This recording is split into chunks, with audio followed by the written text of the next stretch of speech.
Okay, so good afternoon, everyone. I think good evening, everyone. Uh, I hope my voice is loud and clear.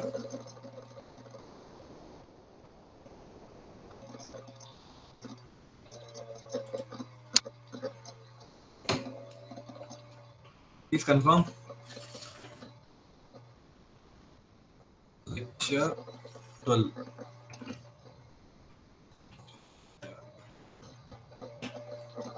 Okay. चलिए, तो last lecture we have seen the application of Reynolds transport theorem from the viewpoint of linear momentum. Angular momentum के लिए मैं आपको जब fluid machine start करूंगा, okay, जो fluid mechanics का ही पार्ट है, it's not a full length course in fluid machines, so whatever is the application part, I mean the basics of fluid machine, तब मैं आपको इसके बारे में बताऊंगा। और ये मैकेनिकल के सिलेबस में है, सिविल के सिलेबस में नहीं है। तो तब हम लीनियर एंगुलर मोमेंटम के बारे में भी बात करेंगे। So we have seen a few problems also that day, which were explaining the application of Reynolds transport theorem. चलिए, आज we'll start with a new chapter. So till now, just wanted to tell you that we have covered fluid properties, which was of course a very basic chapter which you have read in your school also. Second one was the fluid statics. Again, fluid static is something which students study in high school also. The real fluid mechanics starts with the differential analysis, which is fluid kinematics. So after doing differential analysis, point-to-point analysis in a field, we have actually gone through an analysis which is of integral type. Okay. After completing integral analysis, okay, so here we'll be starting a new chapter today, chapter 5. We can say this, dynamic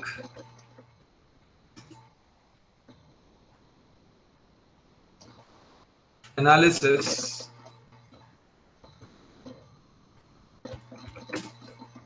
of, नाम बहुत important है, of inviscid and incompressible flow. Inviscid का मतलब ये नहीं हुआ कि viscosity zero है। हम जानते हैं कि tau equal to mu zero, tau equal to mu D U by, actually में द रियल एक्सप्रेशन अगर आप देखना चाहें, tau X Y equal to epsilon X Y, this would be the correct relation. Now what is epsilon xy?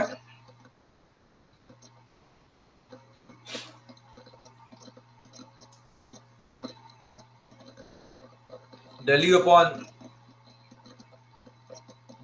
del y plus del v upon. So this is more kind of better version of Newton's law, more correct version of Newton's law. ठीक है, तो कैसे लिखा है epsilon X Y, हम derive कर चुके हैं एप्सिलॉन. एक्चुअली मैं I am really sorry, here will be a dot, rate of change of angular deformation, that's what we write over here. तो ये मैं एक बार आपको याद दिला देता हूं कि कहां हमने देखा था.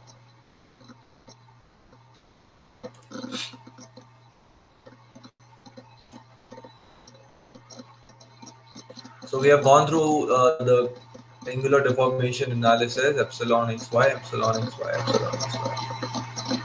ये एंगुलर डिफॉर्मेशन यहाँ स्टार्ट किया था मैंने आपको बताना, और यहाँ पर आपका एप्सिलॉन एक्स वाई और एक्चुअली में गामा डॉट एक्स वाई, जिसे हमने गामा डॉट एक्स वाई से डिनोट किया था, del we upon del x plus del U upon.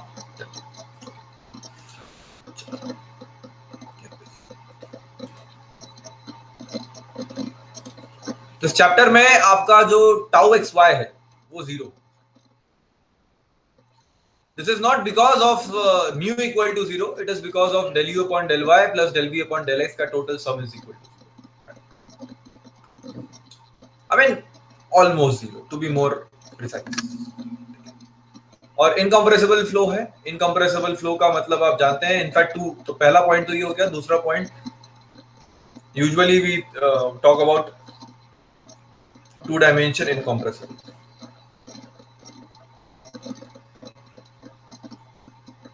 So that is del u upon del x plus del v upon del y.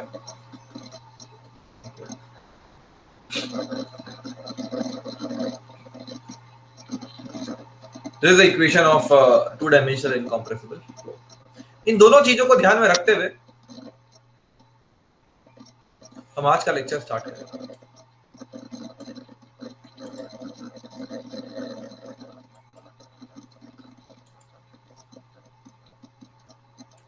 Lecture number 12, 23rd November.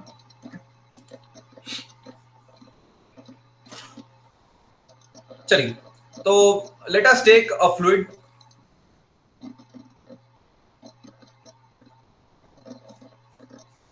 which is of course flowing. तो मुझे problem define करनी चाहिए. We have a flowing fluid.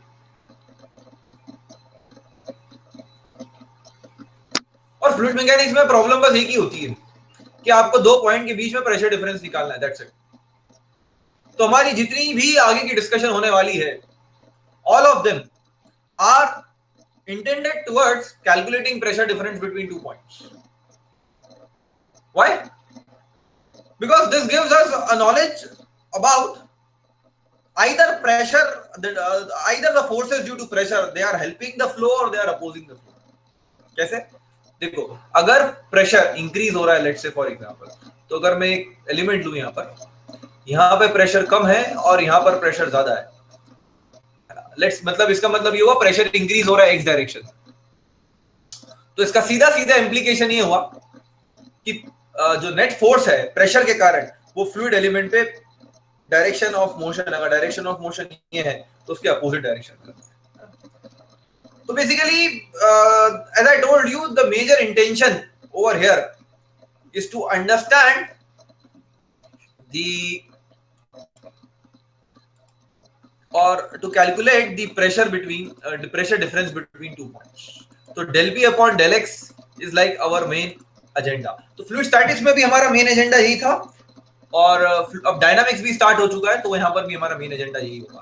So of course I'll write over here chapter 5 dynamics of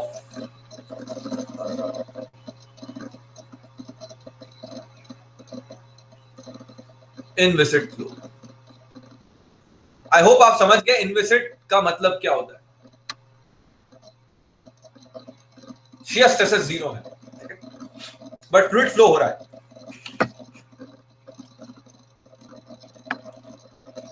और वो zero क्यों है? वो zero इसलिए है क्योंकि न्यू जीरो नहीं है, बट एंगुलर डिफॉर्मेशन ही नहीं, like that. Rate of angular deformation is. तो एक एलिमेंट ले लेते हैं और हम चाहते हैं कि इन दो पॉइंट के बीच में हम प्रेशर डिफरेंस कैलकुलेट कर सकें. So let me define x y z first. मैं कंसिस्टेंसी मेंटेन रखना चाहता हूं. एक्स वाई काम करिए, इसे एक्स बोल दीजिए, इसे अगर आप वाई करिए जस्ट, फिर कुछ भी ले लेते हैं बाद में, इसे से. तो फिर ये भाई साहब आपके वेक्टर.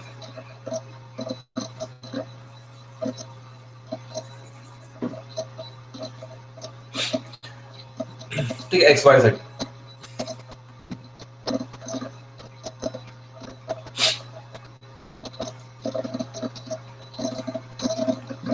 यहाँ पे प्रेशर है, इसका फ्री बॉडी डायग्राम अगर हम बनाएं तो again the story will remain same.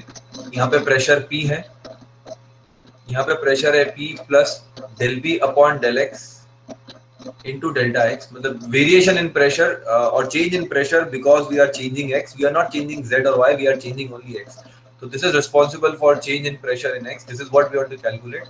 Multiply by delta z, width मान लेते हैं 1, और यहाँ पर आ जाएगा डेल्टा z, width मान लेते हैं 1.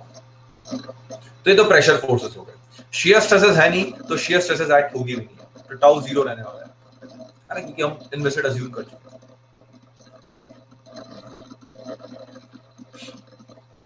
एक्स डायरेक्शन के फोर्सेस ही दिखा रहा हूं, only x direction forces are shown.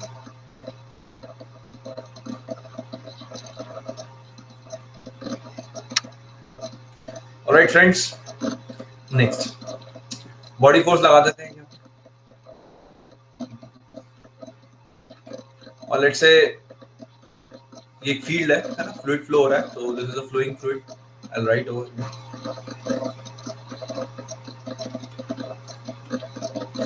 such a way that the flow is incompressible and invisible. Now, having said that, let us write Newton's law. Resultant force equal to mass into acceleration. भाई तो resultant force क्या है इसके ऊपर? P delta Z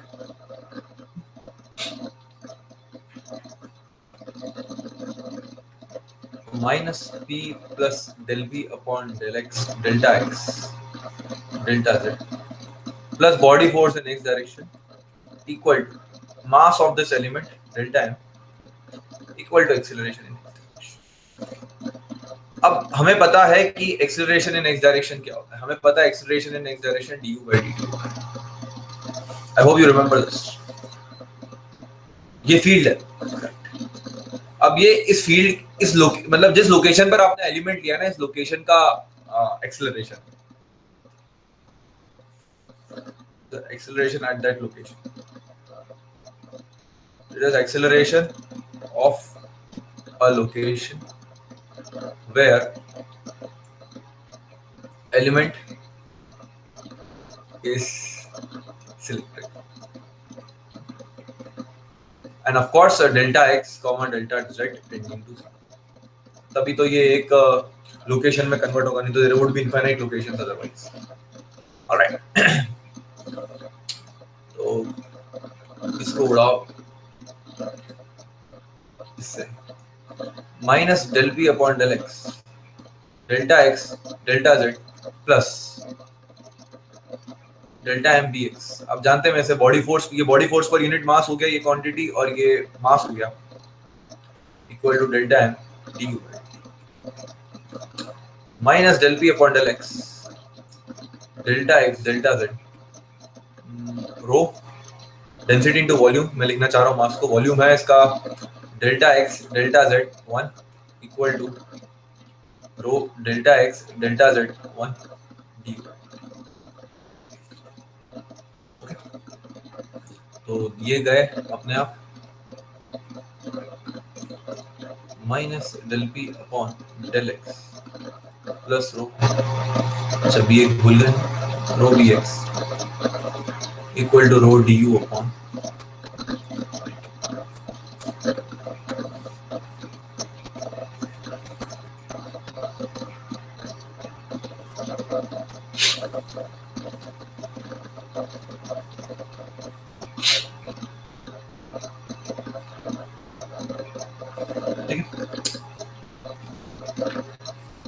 इसे हम कहेंगे this is your Euler's equation in x direction.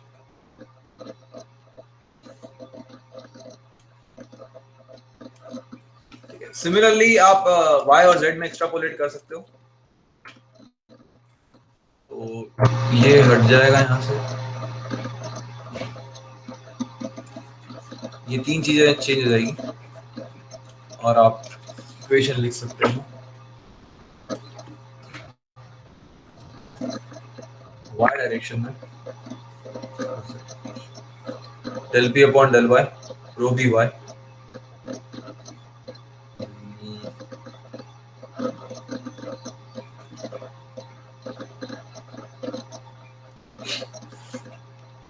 ठीक है जी।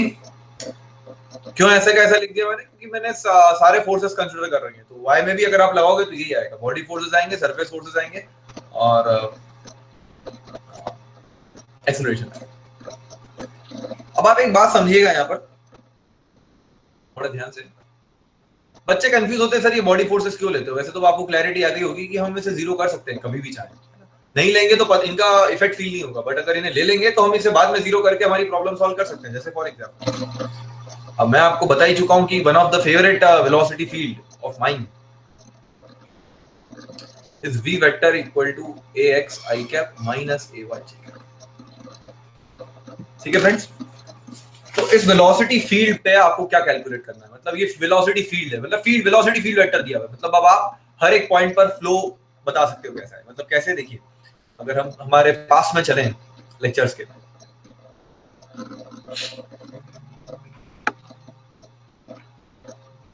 ये आपको याद होगा ये फील्ड है, चलिए इसको उठा लेते हैं। ये इक्वेशन हमने डिराइव करी थी v equal to x minus a y cap, और इसकी मदद से हमने स्ट्रीमलाइंस प्लॉट करी थी, तो ये फ्लो हमने इंटरप्रीट किया था। चलिए अगर मैं इसे एग्जांपल में आपको पुट इन करता हूं, काम करते हैं नए पेज पे लेते हैं।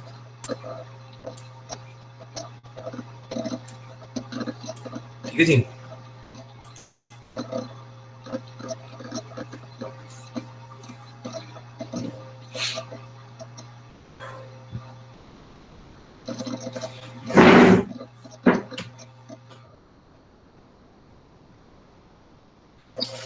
अब इस प्रॉब्लम में आपको क्या करना है, आपको दिया हुआ है कि आपको दो पॉइंट्स दिए हुए हैं actually. Let's say for example एक पॉइंट ये दिया हुआ है 1 और 2। पॉइंट ये मतलब 1 के कोऑर्डिनेट्स आपको पता है x1 y1, और 2 के कोऑर्डिनेट्स आपको पता है x2। आपको इन दो पॉइंट्स के बीच में प्रेशर डिफरेंस निकालना है, कैलकुलेट। कभी भी गेट में प्रेशर डिफरेंस का क्वेश्चन आता है निकालने का, तो आप ऑयलर्स इक्वेशन यूज कर सकते हो। ऑयलर्स इक्वेशन या फिर आगे चल के देखेंगे आप Bernoulli's equation. Calculate pressure difference between one, क्योंकि बर्नौलीज और स्पेशल केस है ऑयलर्स का, देखेंगे हम कैसे।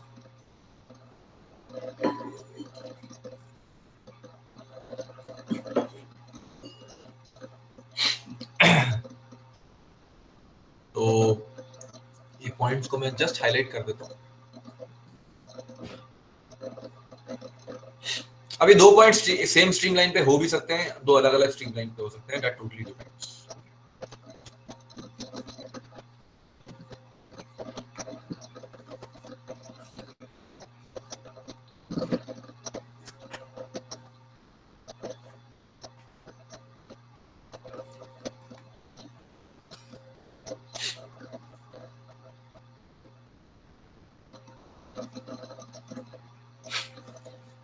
चलिए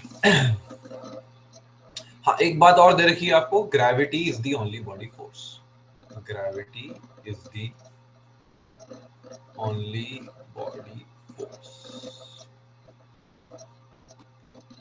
and it acts in minus z direction. मतलब देखिए बात बड़ी सिंपल सी है कि ये एक्स वाई प्लेन दिया हुआ है आपको यहाँ पर, और ग्रेविटी जो है वो z डायरेक्शन में एक्ट हो रही है। Alright, that has to be taken care. तो हम तो हमारी इक्वेशंस इन्वोक करते हैं minus del p upon del x. तो एक काम करते हैं, पहले सॉल्यूशन लिखते हैं, और सॉल्यूशन में हम सीधे लिख सकते हैं बी एक्स जीरो होगा और बी वाई जीरो और b z minus d q. I hope this does not require any explanation. We have done it many times. In case if you feel it difficult, let me know. So del p upon del x plus rho bx तो zero हो गया, हम Euler's equation use कर रहे हैं, equal to rho A x मतलब d u upon d t. अब हमारे पास बेसिकली इक्वेशन है, वेलोसिटी फील्ड है आपके पास, तो आप एक्सेलरेशन निकाल सकते हो उस लोकेशन का। तो ये हो जाएगा आपका del p upon del x equal to rho तो डी बाय डी टी क्या होता है आपका, del by del t plus u del by del x plus v del by del y plus डब्ल्यू del by del z. Okay, इसे मैं एक बार copy करके रख लेता हूँ, बार बार काम आएगा। चलो लिख लेंगे, यू यू यू, ठीक है जी। तो del p upon del x equal to rho, ये टर्म जीरो हो जाएगी। u, अगर आप इक्वेशन देखें एक बार तो यहाँ पर u दिया हुआ है आपको ax और v दिया हुआ है आपको माइनस ay, करेक्ट, ax और माइनस ay। तो ये x इंटू ए प्लस या minus a Y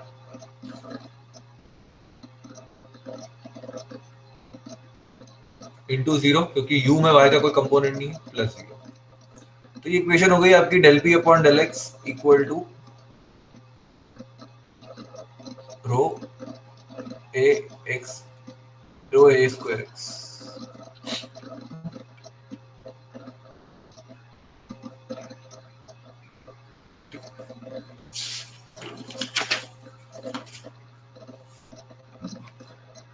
Next, so this was x equation. Now it's time for y equation.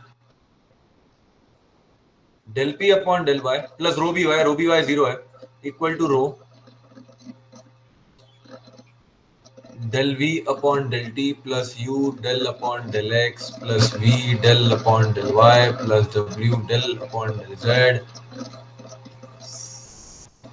तो ये v v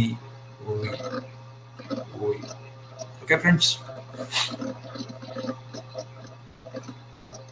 पहला टर्म तो जीरो हो जाएगा, आप सब जानते हैं। u की जगह आपका आएगा, u की जगह क्या आएगा, u की जगह ए एक्स आएगा और del we upon del x zero हो जाएगा, del we upon del x zero हो जाएगा, प्लस v की जगह माइनस ए वाई और del we upon del y is minus a plus zero. तो del we upon del y आ गया आपके पास रो, बहुत इंटरेस्टिंग रिजल्ट आने वाला है, देखिएगा, रो ए स्क्वायर वाई, ठीक है।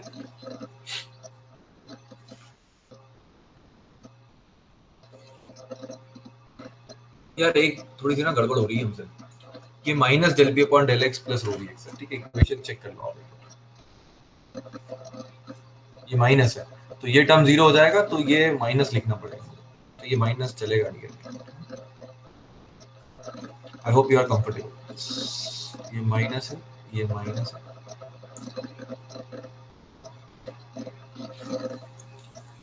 ये कुछ वही गड़बड़ लग रही थी। तो अब जेड इक्वेशन है आपकी minus del p upon del z plus rho b z plus sorry equal to d डब्ल्यू अपॉन टी।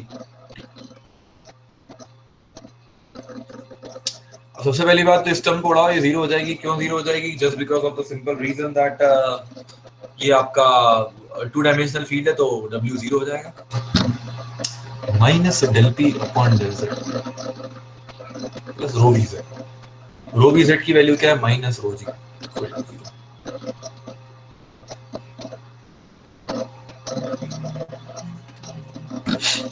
ठीक है। बस तीन इक्वेशन आ गई हैं आपके पास, तीनों को इन्वोक कर लेते हैं एक बार वापस से साथ में। तो minus del p upon del x equal to rho A x square minus del p upon del y equal to rho a y square.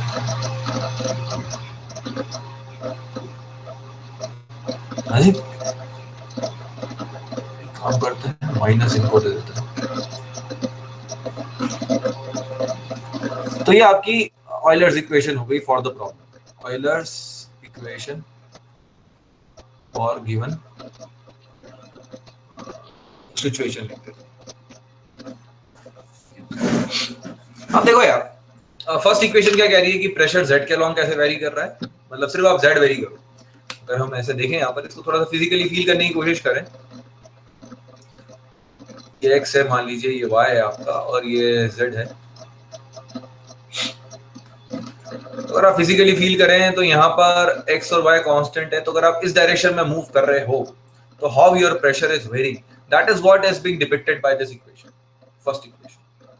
Second equation क्या बोल रही है कि अगर आप इस डायरेक्शन में मूव कर रहे हो, I mean only x is changing, right? Y, देखो डेल पी फिजिकली समझो, del p upon del x का मतलब क्या होता है? Del p upon del x का मतलब ये होता है वाई और जेड कांस्टेंट और एक्स वेरिएबल। तो प्रेशर को अगर आप वेरी करना चाह, मतलब प्रेशर में वेरिएशन देखना चाहते हो एक्स के वेरिएशन के साथ, तो आप वाई और जेड को कांस्टेंट रखो और एक्स में मूव करो। इस लाइन के अलोंग अगर आप मूव करोगे तो आपको प्रेशर का वेरिएशन पता चल जाएगा। और अगर आप यहाँ एक और थर्ड लास्ट, अगर आप एक्स और जेड को कांस्टेंट रखते हो और इस डायरेक्शन में मूव करते हो तो आपको वेरिएशन इन प्रेशर पता चल जाएगा due to change in y. This what is been, तो आपको टोटल चेंज पता चल जाएगा कितना होगा, इन तीनों को ऐड करके भी आप निकाल सकते हो। मतलब कहीं ना कहीं ये तीनों प्रेशर एक ही है, किसी एक लोकेशन के हैं, तो ये तीनों एक ही चीज को दर्शाते हैं बेसिकली, अगर मैं ऐसे कहूं तो अगर हम इसे सॉल्व करें, इंटीग्रेट करें इस इक्वेशन को, तो पहली इक्वेशन आएगी pressure equal to minus rho g z plus function of x comma y, correct, plus a constant. I hope आप समझते हैं इस चीज को। मैं अगर इसको डिफरेंशिएट करूंगा वापस से जेड के रेस्पेक्ट में, तो ये माइनस रो जी हो जाएगा और ये दोनों जीरो हो जाएंगे, क्योंकि function of x comma y और कांस्टेंट, ये सब चीजें मिलाकर, ये सब चीजें कांस्टेंट है यहाँ पर, क्योंकि हम सिर्फ जेड का वेरिएशन देख रहे हैं। तो कोई भी एक्स वाई का फंक्शन आता भी है तो वो एक कांस्टेंट की तरह एक्ट करेगा।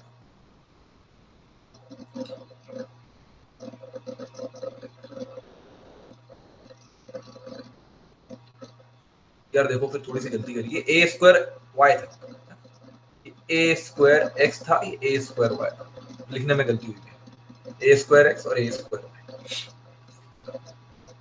तो ये square x square by 2 plus function of y comma z plus c2 and p is equals to minus rho a square y square by 2 plus function of x comma z plus c3। अब ये तीनों pressure एक ही है, मतलब ये तीनों equation एक ही है।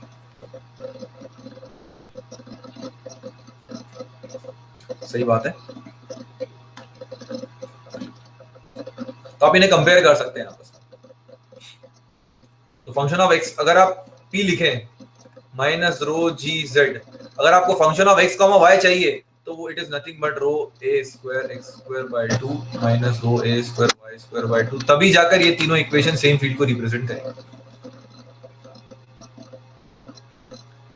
And plus some constant arbitrary सी।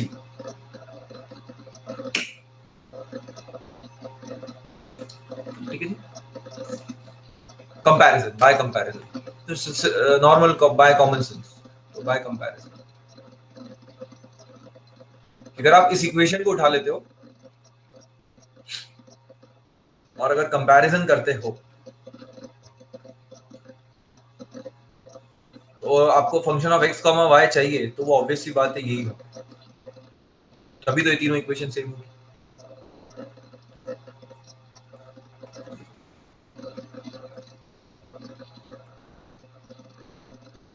इसे वापस ना लिखते हुए मैं एक काम करता हूँ, मैं वेलोसिटी वेक्टर को रिकॉल करता हूँ, a x i cap minus a y ji.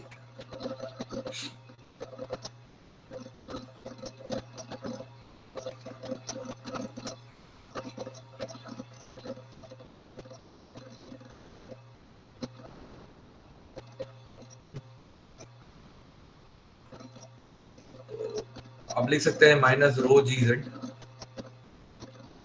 Minus rho a square x square, a square है, a square y square by 2, एक स्टेप लिख देता हूँ, a square x square plus a square y square by 2 plus some constant,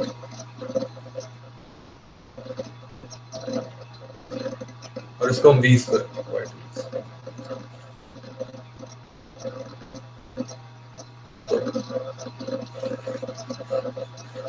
P plus rho gz plus rho v square by 2।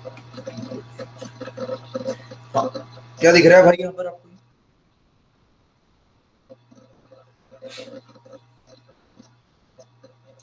देखो वैसे इस problem में तो z कांस्टेंट है आपका, तो ये टर्म तो चली जाएगी आपकी, है ना। 2 डायमेंशन प्रॉब्लम है। x और y, x1 y1 डालिए तो v1 आ जाएगा, x2 y2 डालिए तो v2 आ जाएगा। इस इक्वेशन को मैं लिख सकता हूँ p1 plus rho v square by 2 equal to p2 plus rho v2 square, because z is constant. 2 dimensional problem. तो यहाँ से आप p1 माइनस p2 निकाल सकते हैं, which is rho v2 square minus rho v1 square upon 2। कौन सी equation है जी?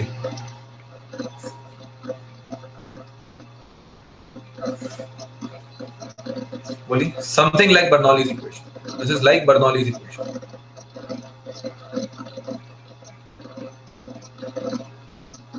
अब ये कहां से टपक गई सर आकर? तो बर्नौलीज भी तो यही काम करती है कि दो पॉइंट्स के बीच का प्रेशर डिफरेंस आपको कैलकुलेट करना हो तो आप कर सकते हो, given that you know the velocity difference between the two points. और वेलोसिटी डिफरेंस निकालना कोई बहुत बड़ी बात नहीं। अगर आपको वेलोसिटी फील्ड पता है तो आप दोनों पॉइंट्स की वेलोसिटी निकाल सकते हो और सबट्रैक्ट करके आंसर निकाल सकते हो, लाइक दैट।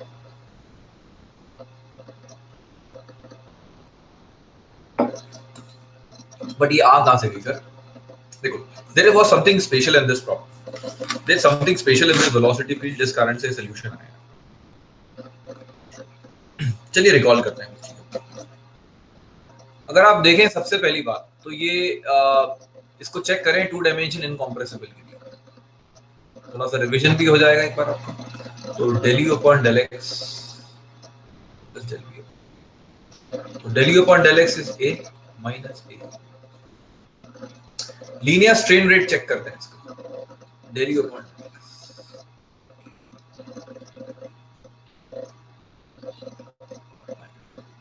मतलब x डायरेक्शन में लेंथ इंक्रीज हो रही है, y डायरेक्शन में लेंथ डिक्रीज।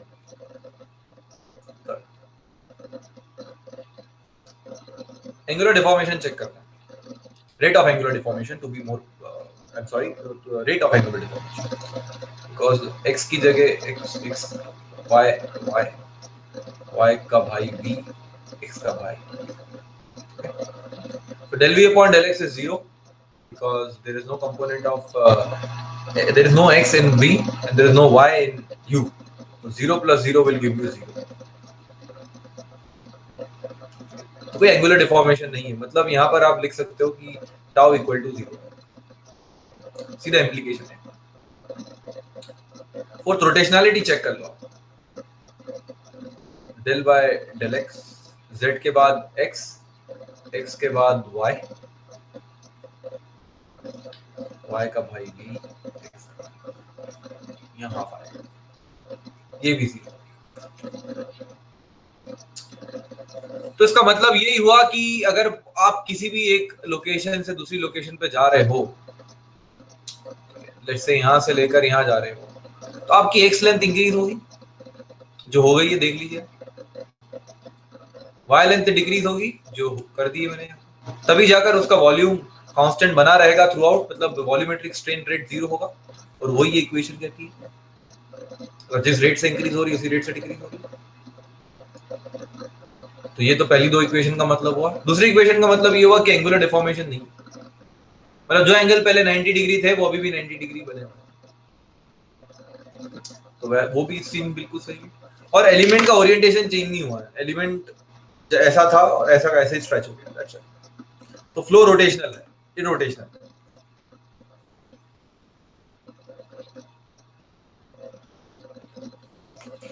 ठीक है फ्रेंड्स,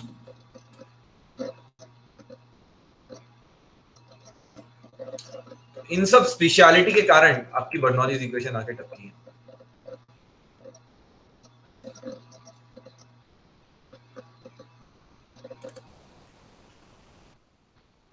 तो मैं आपको बर्नौलीज इक्वेशन डिराइव करके दिखाता हूँ और आपको पता चलेगा कि बर्नौलीज में भी ये सारे असम्पशन होते हैं। हाँ, और एक और इम्पोर्टेंट असम्पशन ये भी था जो शायद हमने अभी ध्यान नहीं दिया, कि gravity was the only body force. Gravity was the only body force. तो देखिए किस तरह से काइनेमैटिक्स की मदद से हम डायनामिक्स को बड़ी आसानी से समझ सकते हैं। ये सब काइनेमैटिक्स में किया था हमने, ये पूरा काइनेमैटिक्स की समरी है यहाँ पर आपके साथ। And with the help of this kinematic summary, actually we were able to understand dynamics very easily now. Physically हम समझ पा रहे हैं चीजों को कि हो कैसा रहा है. I hope you are able to visualize fluid mechanics now. By the time we have crossed kinematics, differential and integral analysis, students must start visualizing the things. I mean, they must start visualizing the differential equations. What these equations are saying. है ना, ये equation सिर्फ लिखने के लिए नहीं है, ये इक्वेशंस को आपको विजुअलाइज करना है कि ये है क्या है ना, because mathematics as you all know is the language of physics, so you need to understand the importance of this differential equation. ये सिर्फ फॉर्मूला नहीं है, इसको फॉर्मूला की तरह ट्रीट ना करें आप।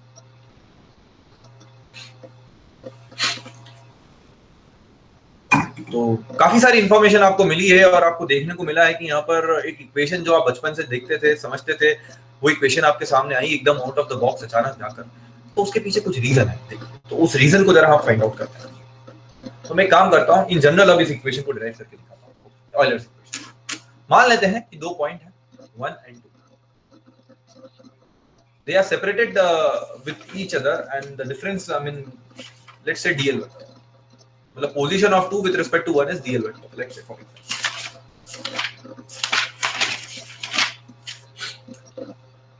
स्पेस में एक पॉइंट है, एक पॉइंट है, very close to each other, और मैं चाहता हूं, आई वांट टू कैलकुलेट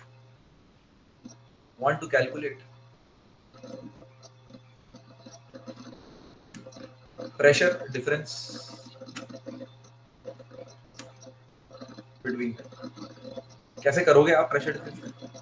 तो देखिए यार, इसके लोग ये मान लीजिए डीएल वेक्टर डिफाइन कर देता हूं मैं, dx i cap plus dy j cap plus dz k cap.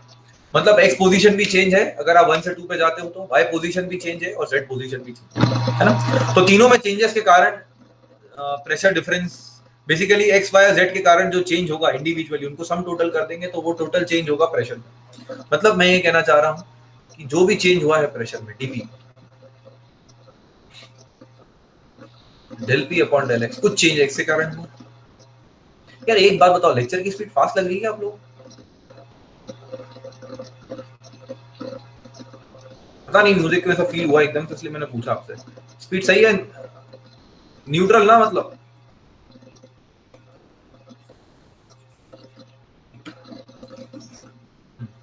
ठीक है।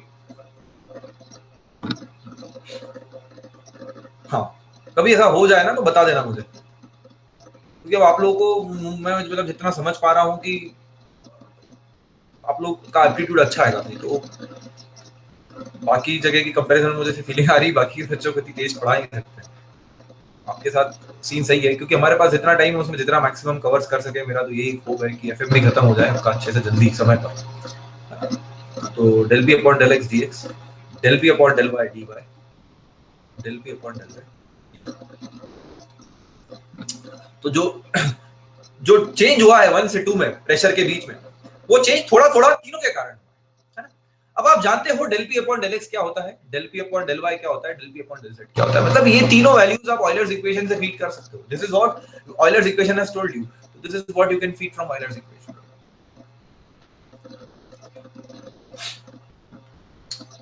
अगर आप कैलकुलेशन करेंगे तो आपको रिजल्ट आएगा, मतलब when you feed Euler's equation over here, आप समझ सकते हैं कि बहुत ही बड़ी इक्वेशन बनेगी, क्योंकि ऑयलर्स इक्वेशन अपने आप में एक बहुत बड़ी इक्वेशन है। देखिए, ये है पूरी ऑयलर्स इक्वेशन। अगर आप इसको एक्सपैंड करेंगे तो आपको समझ में आएगा कि ये बड़ी टर्म है आपका। और यहाँ पे कोई assumption नहीं है, इन जनरल में डिराइव कर रहा हूँ इस चीज को, इन जनरल डिराइव कर रहा हूँ, आप समझ रहे हैं।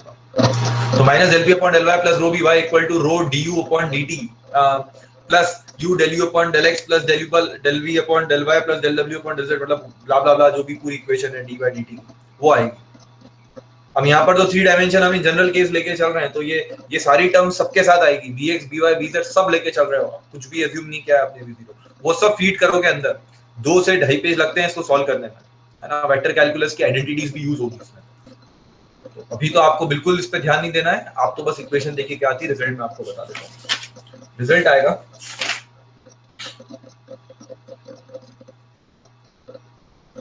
on solving. dp plus half rho dv square plus rho gbz plus rho del v vector upon del d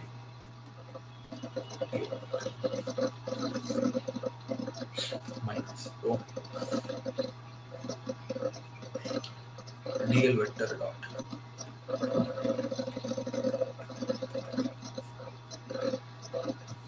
अब ये देखते ही स्टूडेंट को पहले तो शुरुआत में जब मैं लिखता हूँ इस इक्वेशन को तो यहाँ तक तो अच्छा लगता है, इसके बाद ये क्या है, this is something not we don't want,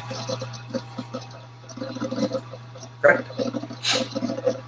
तो ये दो टर्म्स हैं यहाँ पर, दो, एक तो इसे टर्म ए कह दूं मैं, टर्म ए लिख देता हूँ यहाँ पर, और ये जो दूसरा है term b, these two terms might find you a bit यार ये क्यों लिखा हुआ है सर, ये नहीं होता तो इसको इंटीग्रेट कर देते तो बर्नौलीज इक्वेशन आ जाती, correct, like that.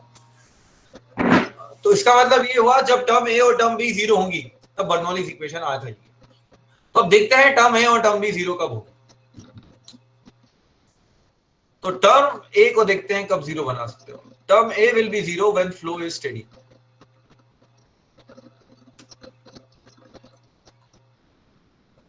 Rate of change of velocity vector with respect to time would be zero. Term b कब जीरो होगी, थोड़ा ध्यान से समझिएगा। टर्म पहला तो बड़ा आसान है,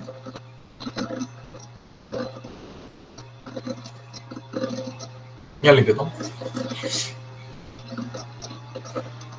ये क्या है आपको याद हो, आपको तो वोर्टिसिटी वेक्टर,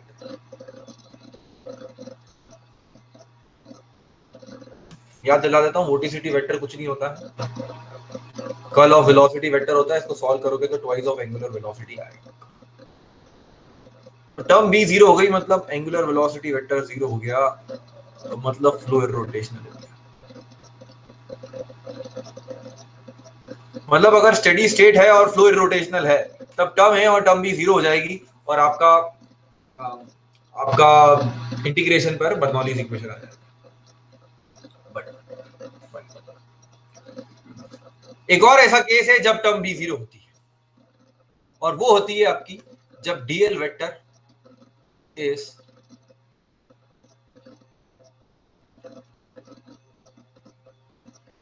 चलो बता देता हूं, अलोंग स्ट्रीम।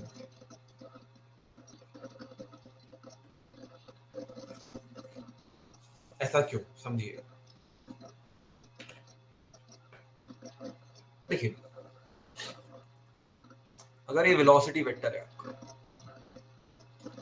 और ये ओमेगा वेक्टर है फॉर एग्जांपल, तो v क्रॉस ओमेगा कहां होगा आपका, इस प्लेन के परपेंडिकुलर। तो this would be your v cross omega, correct. अगर dl अलोंग द स्ट्रीमलाइन है और हम जानते हैं वेलोसिटी वेक्टर भी अलोंग द स्ट्रीमलाइन होता है, मतलब velocity vector tangential to streamline होता है और dl भी अलोंग द स्ट्रीमलाइन है, मतलब dl is parallel to this,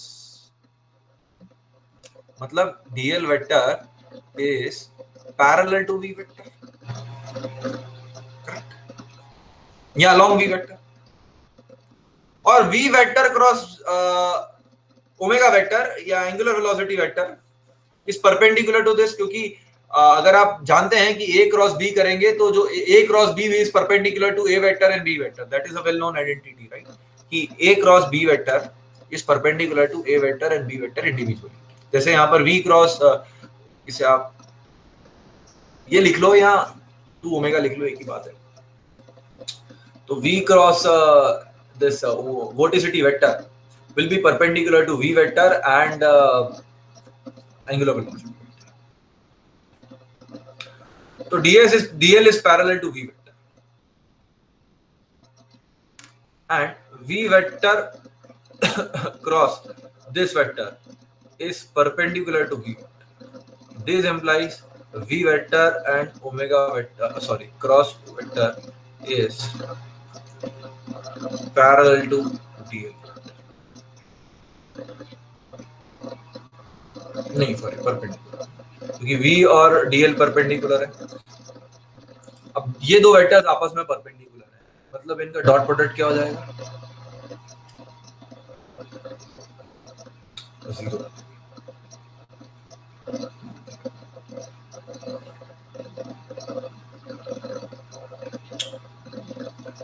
इसका मतलब समझा सकता है कोई स्टूडेंट, क्या लिखा है इसका मतलब, इससे फिजिकली क्या समझोगे? You can use mic and speak. Hemant, Bhushan, Dhawan, सूरज।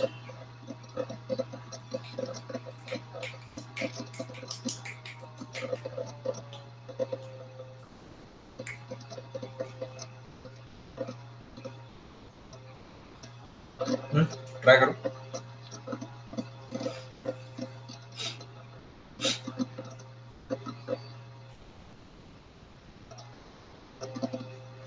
लगा दो।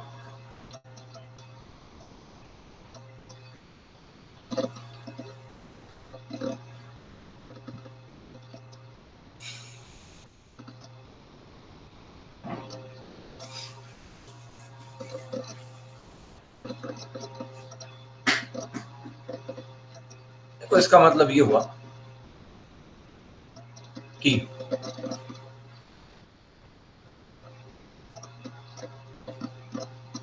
अगर आप किसी भी दो पॉइंट के बीच में बर्नौलीज इक्वेशन लगाते हो और वो दो पॉइंट सेम स्ट्रीम लाइन पे लाई करते हैं,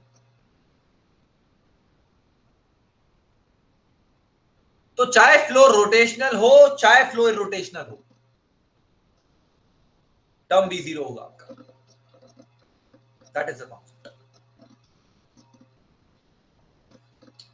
तो ऐसा कहा जाता है यूजुअली, मतलब देखा है मैंने काफी जगह स्टूडेंट्स के दिमाग में ये चीज फीडेड होती है कि बर्नौलीज आप सिर्फ इरोटेशनल फ्लोज में लगा सकते हो। नहीं, आप बर्नौलीज रोटेशनल फ्लो में भी लगा सकते हो। मतलब फ्लो में अगर रोटेशनलिटी है, वोर्टिसिटी है, तो आप लगा सकते हो, बट आपको फिर थोड़ा कंस्ट्रेंट होना पड़ेगा। आपके जो दो पॉइंट्स हैं वो दोनों पॉइंट्स सेम स्ट्रीम लाइन पे लाई करना चाहिए, तब जाकर आप बर्नौलीज लगा सकते हो। एग्जैक्टली। तो टर्म ए और टर्म बी तो इस तरह से 0 हो जाएगी। आप, मैं लिख दूंगा सारे असम्पशंस, आप इक्वेट करते हैं ऊपर की बची हुई इक्वेशन को, इंटीग्रेट करते हैं, मतलब सॉरी, प्लस क्या है, half rho d v square plus rho g d z equal to 0। इसे इंटीग्रेट कर दो भाई,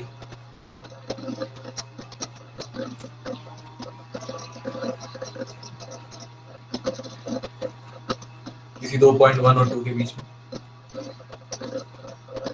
या लिमिट नहीं लगाओगे तो p आ जाएगा, p plus half rho we square,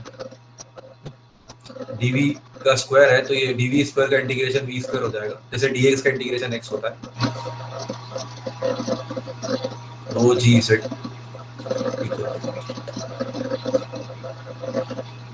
यहाँ पर एक असम्पशन और ले लिया है मैंने कि रो एंड जी आर।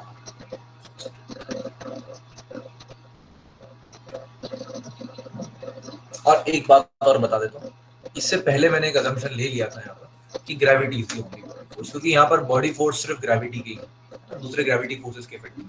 यहाँ पे लिख देता हूँ मैं कि gravity is the only force.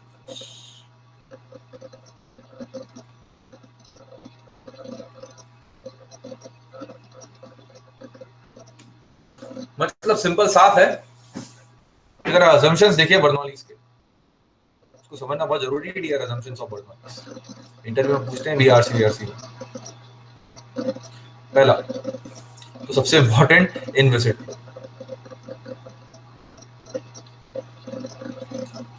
दूसरा डेंसिटी आपने कांस्टेंट ले रखी है, तो इसका सीधा मतलब ये होगा कि फ्लो इनकम्प्रेसिबल। ये डेफिनेशन नहीं है, हाँ, डेंसिटी इक्वल टू कांस्टेंट एक डेफिनेशन नहीं है इनकम्प्रेसिबल फ्लो की। डेंसिटी इक्वल टू कांस्टेंट का मतलब ये हुआ कि डेंसिटी कांस्टेंट है तो फ्लो इनकम्प्रेसिबल, बिल्कुल सही। बट इनकम्प्रेसिबिलिटी के लिए और भी दूसरी तरीके से भी आप इनकम्प्रेसिबल फ्लो अचीव कर सकते हैं। तीसरा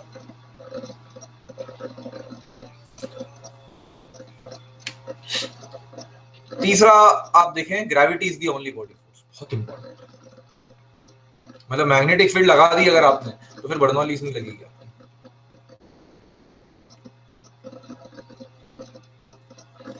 चौथा स्टेडी फ्लो, तभी तो टर्म है जीरो ही किया। और यहां तो इरोटेशनल हो,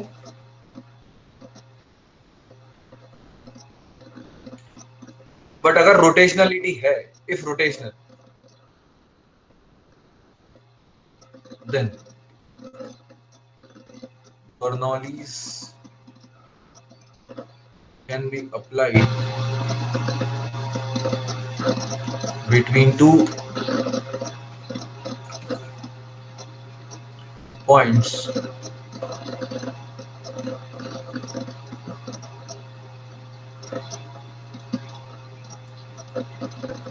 lying on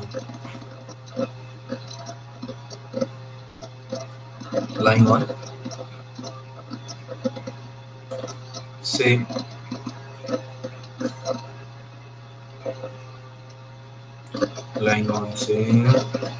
stream।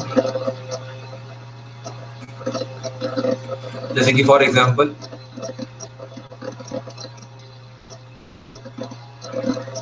ये स्ट्रीम लाइन 1 2 3 4 5 6। तो अगर आप 1 और 2 के बीच में लगाना चाहते हैं तो फ्लो रोटेशनल होना चाहिए। अगर आप 1 और 3 के बीच में लगाना चाहते हैं तो फ्लो रोटेशनल होना चाहिए। मतलब 1 और 2 के बीच में रोटेशनल भी होगा तो चलेगा, और ये रोटेशनल होगा तो लगा ही सकते हो, कोई तकलीफ नहीं। बट यहाँ पे सिर्फ रोटेशनल, रोटेशन में नहीं लगेगा लाइक दिस। और बताओ कुछ assumption छूट गया हो। Inviscid flow, density equal to mass and gravity, steady, incompressible.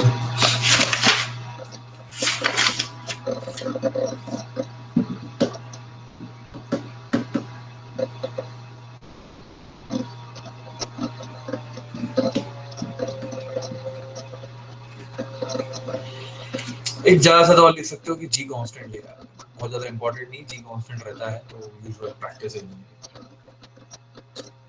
ठीक है,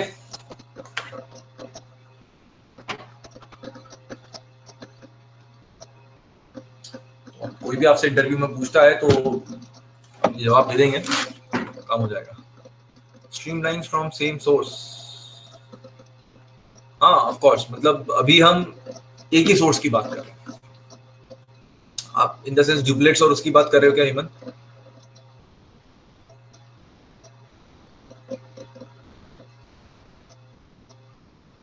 हाँ, तो इंजीनियरिंग, या हाँ हाँ ठीक है, करेक्ट, फ्रॉम सेम सोर्स। क्योंकि आपके जिस जो लेवल पर अभी आपको गेट में पूछा जाता है ना, उसमें जो आप बात कर रहे हो सोर्स एंड सिंक, वो सारा कॉन्सेप्ट नहीं यूज करते हम लोग, ठीक है, वो नहीं है आपके सिलेबस में।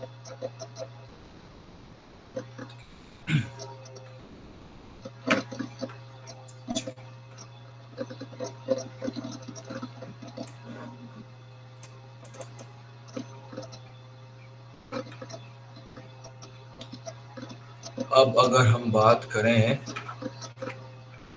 आगे बढ़ने की,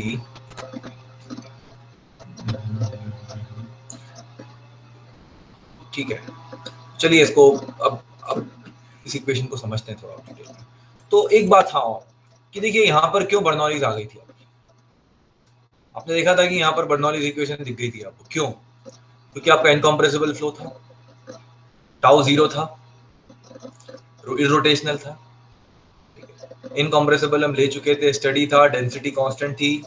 तो इन सब चीजों के कारण आपका फ्लो, आपकी इक्वेशन बर्नौलीज इक्वेशन आ गई थी, ठीक है। तो उसमें कोई मैजिक नहीं था, ये कंडीशन जब जब जो वेलोसिटी फील्ड सेटिस्फाई करेंगी तब तक आपको फ्लो, आप तब तक बर्नौलीज इक्वेशन आपको दिखेगी। So there was no magic in that. The only thing was कि this was satisfying the condition, first of all the most important condition कि angular deformation rate zero था और flow irrotational था. For that reason this equation came out like that. तो physically terms को समझते हैं, तो let's say that what we start is physics behind Bernoulli's equation. चलिए काम करते हैं, let's take a 5 to 7 minutes break.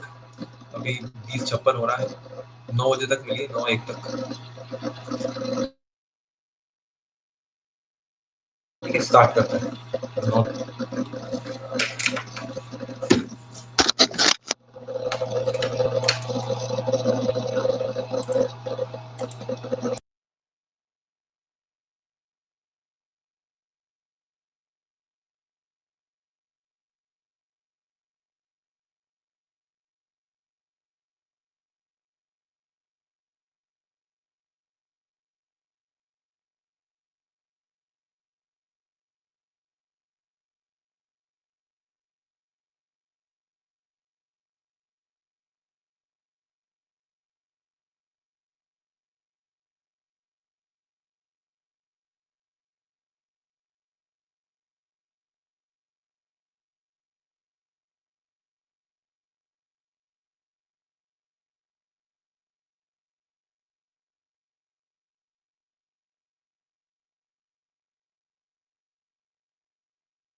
चलिए स्टार्ट करते हैं।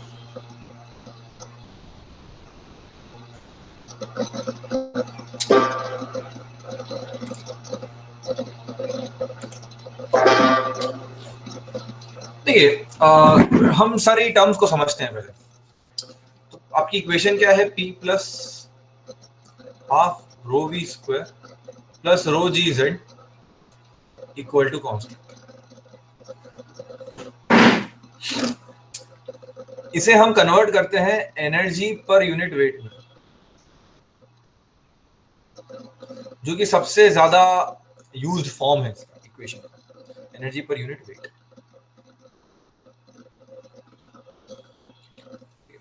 कैसे लिखोगे इसको एनर्जी पर यूनिट वेट?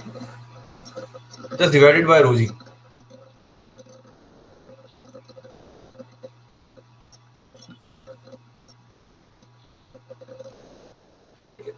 अगर आप चेक करेंगे तो ये है आपका P by rho g plus v square by 2g plus z. जैसे कि फॉर एग्जांपल ये है आपकी potential energy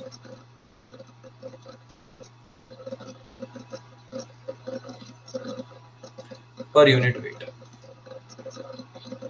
potential energy, gravitational potential to be more precise.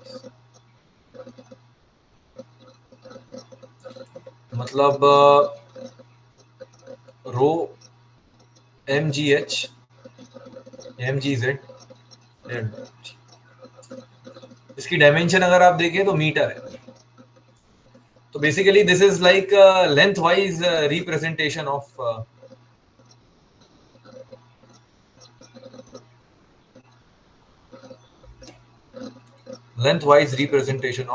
Energy.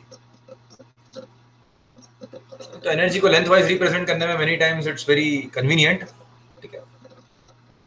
Similarly ये टर्म जो है आपकी यहाँ पर, ये टर्म का मतलब है this is kinetic energy per unit wait. ठीक है। तो हाफ एम वी स्क्वायर, ये सब आप जानते होंगे वैसे, फिर भी एक फॉर्मेलिटी के लिए मैं बता देता हूँ, v square by 2g। Last but not the least is p by rho g. ये क्या टर्म है बता सकता है कोई? ये कौन सी एनर्जी पर यूनिट वेट है?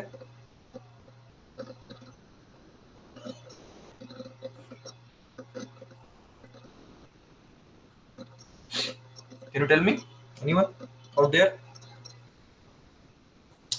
Which energy is this? क्या कहेंगे इसे?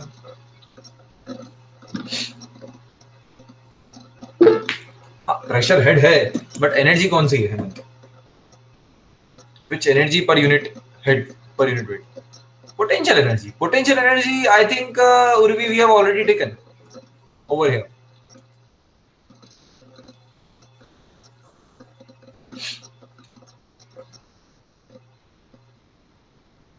Got it? So it's of course not a potential energy.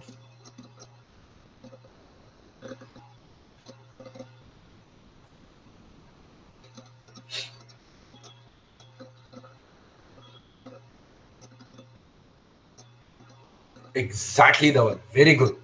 Very good. Perfect answer. So this is what we called as flow energy. And flow energy per unit mass, flow energy per unit mass is P by rho. This and this is P into specific volume. तो mechanical engineers, जैसे मैं 2 minute, अगर कोई civil का student है यहाँ पर, कोई है सिविल का स्टूडेंट बाय द वे यहाँ पर? कोई हो तो टाइप करो एक बार। No one? ठीक है। पीवी, इसे बी को आप स्पेसिफिक वॉल्यूम कहते हो अपने उसमें, और इसमें इंटरनल एनर्जी ऐड कर दोगे आप तो आपकी एंथैल्पी आ जाएगी। U plus PV is equals to H is your kind of enthalpy. ठीक है। तो ये P by rho आपकी फ्लो एनर्जी है, और it is as said by Dhaval, it is energy और work required to maintain the flow. समझते हैं? तो flow energy per unit mass को समझते हैं। Let us understand flow energy per unit mass. Similar, this is absolutely similar to what you have studied in thermodynamics. Thermodynamics में से बस PV कहते हैं और फ्लूइड मैकेनिक्स में से पी बाय रो कहते हैं, मतलब बस 1/ρ is specific volume, you all know that, but that's the only difference between them. चलिए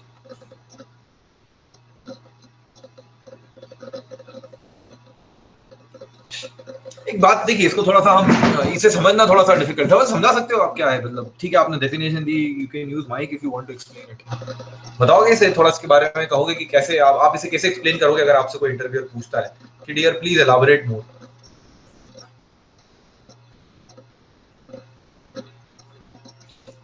बताएं।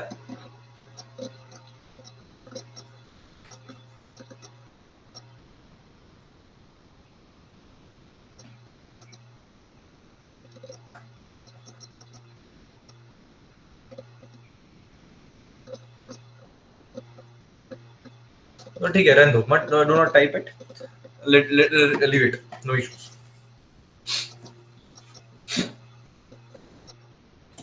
देखिए I try to explain this. हाँ,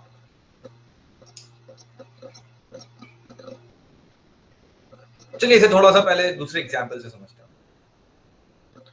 for example let's say there are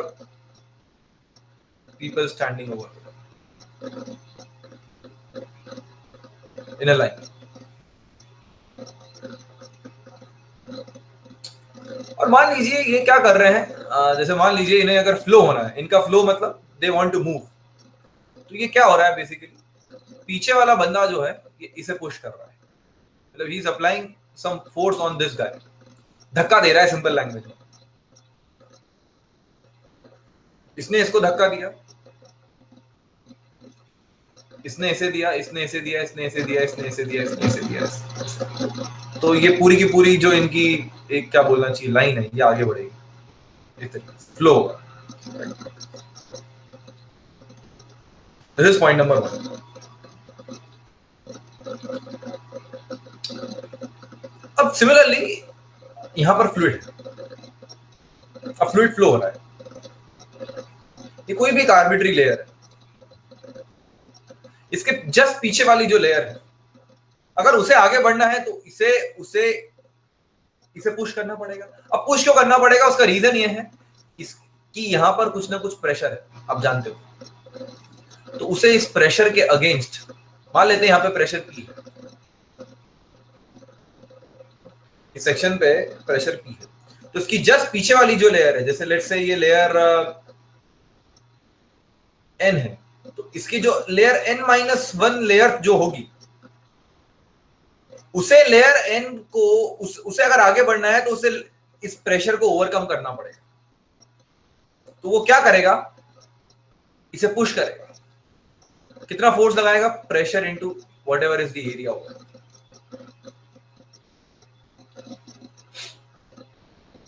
whatever is the area होगा, this is the force which it has to apply. और अगर उसे move करना है कोई भी एक आर्बिट्री डिस्टेंस dx, तो p into a d x is the work done, और work done per unit volume, क्योंकि मैं इसे एरिया से मुक्त करना चाहता हूं, I want to get it independent of area, this is area per unit, not in fact per unit volume, work done per unit mass, so it would be mass is density into volume, so this will come out to be p by,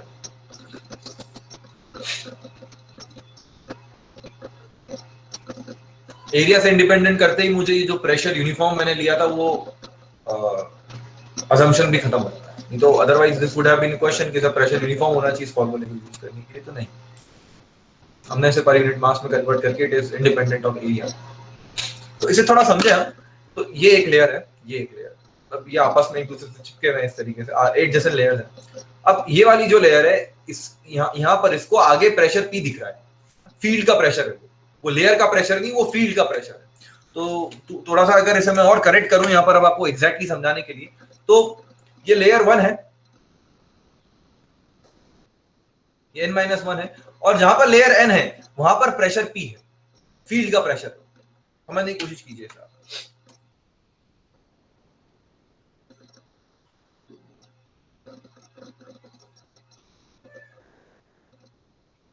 मतलब ये आपका यहाँ पे pressure P है,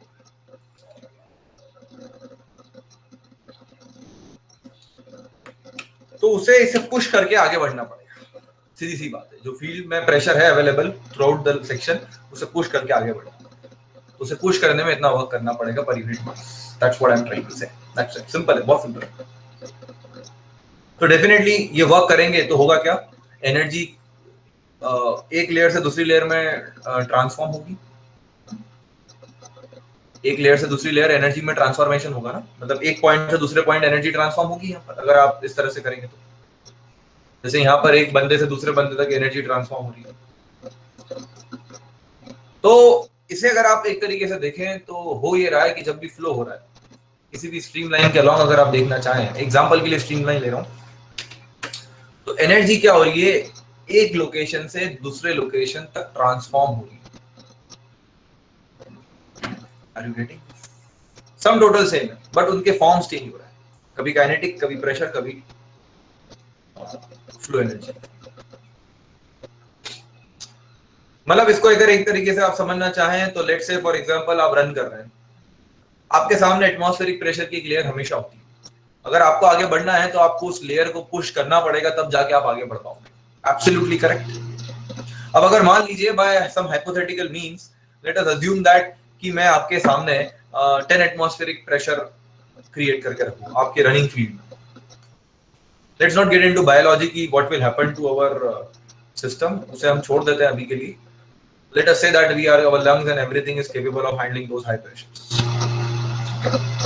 तो होगा क्या, अगर 10 एटमॉस्फेरिक प्रेशर आपके सामने है और आप रन कर रहे हैं, ठीक है, जैसा कि मैंने कहा कि your lungs are capable of handling those pressures for example, तो अब आपको उस 10 एटमॉस्फेरिक की लेयर को ओवरकम करना पड़ेगा।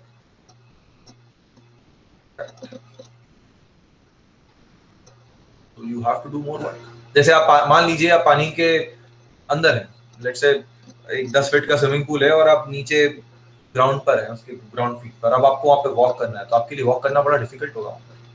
पानी में वॉक करना डिफिकल्ट होता है, आप जानते हैं थोड़ा, क्यों? जो लेयर है आपके सामने पानी की, वो आपके ऊपर प्रेशर अप्लाई कर रही है। जैसे ये आप है मान लीजिए, और यहाँ तक आप डूबे हुए हैं पानी, तो ये प्रेशर यहाँ तो एटमॉस्फेयर है, यहाँ से इंक्रीज हो रहा है प्रेशर डेप्थ पे, तो आपको ये पूरे के पूरे प्रेशर फोर्सेस जितने भी है, इन सब के अगेंस्ट वर्क करना पड़ेगा और आप आगे बढ़ोगे। मान लीजिए आप 1 मीटर पर सेकेंड से वॉक कर रहे हो फॉर एग्जाम्पल, और अगर आपको मैं और डेप्थ पे गिरा दूं, तो अब यहाँ पर आपकी वेलोसिटी कम हो जाएगी क्योंकि यहाँ पे प्रेशर बढ़ जाएगा। तो आपके सामने आपको हायर प्रेशर, अगर आपके सामने आप जब मूव कर रहे हो और अगर आपको आपके सामने प्रेशर फील्ड दिख रही है जिसको आपको ओवरकम करना ही पड़ेगा आगे बढ़ने के लिए, अगर आपको फ्लो होना है तो आपको वर्क करना पड़ेगा, और वो वर्क किसके पास स्टोर हो जाएगा? ऐसा थोड़ा ना है कि आपने वर्क कर दिया तो वो वर्क डिसिपेट हो जाएगा, वो डिसिपेट नहीं होगा, वो स्टोर हो जाएगा, ट्रांसफॉर्म हो जाएगा। This is very important thing. The word transformation in Bernoulli's equation is very important. So you are not basically dissipating that work. होगा कुछ फ्रैक्शन डिसिपेशन भी होगा, बट लेट्स से 100 जूल अगर आपने वर्क किया तो let's say 2 joule 5 joule dissipate होगा, but majority of it would be converted to other forms, would be converted to what, some other forms, maybe to kinetic energy or to potential energy or whatever it is. तो आप देखो ना, खुद ही देखो, आप अगर surface पे walk कर रहे थे स्विमिंग पूल, मतलब मान लीजिए ये केस पे, ये स्विमिंग पूल है, यहाँ पर आप वॉक कर रहे हो let's say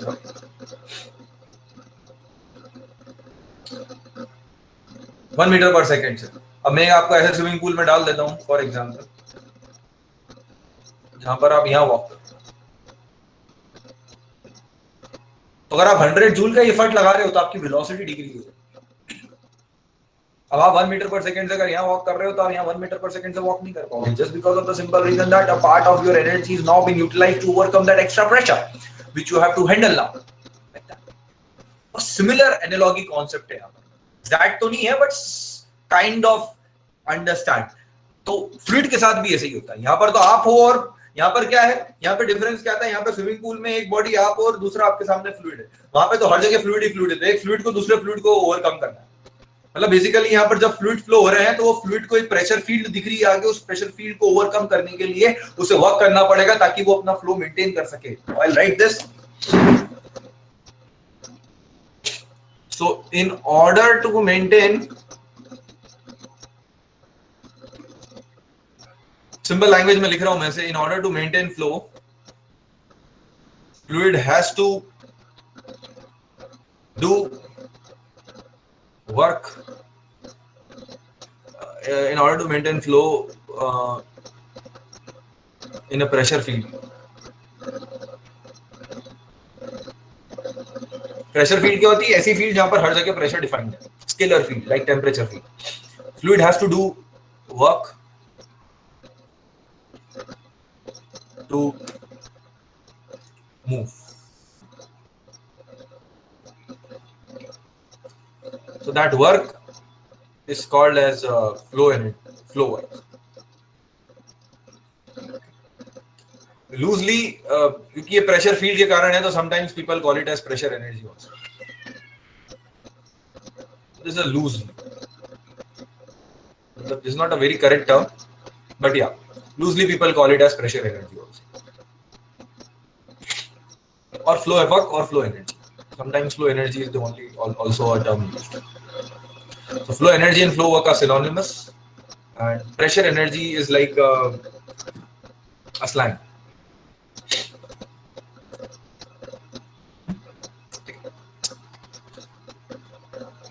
I hope, Dhaval, this is what was your understanding also about flow energy, correct?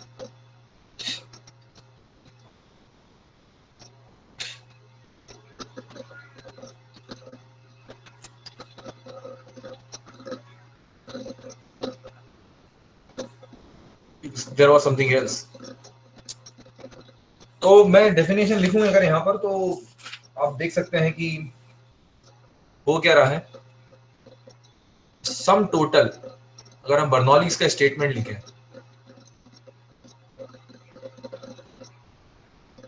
Sum total of kinetic head या काइनेटिक एनर्जी जैसा बोलना चाहिए, kinetic head, pressure head and potential head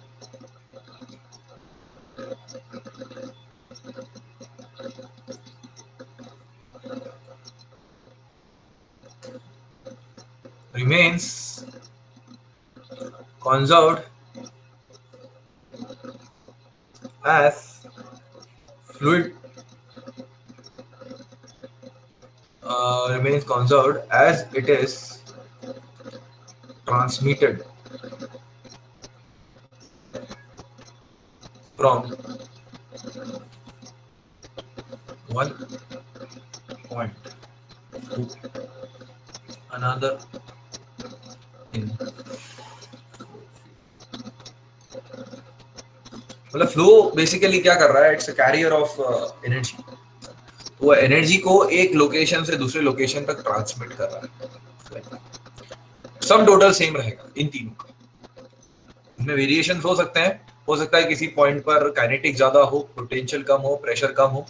दूसरे point पर pressure बढ़ जाए, kinetic बढ़ जाए और पोटेंशियल कम हो जाए, something like that. But some total will remain conserved.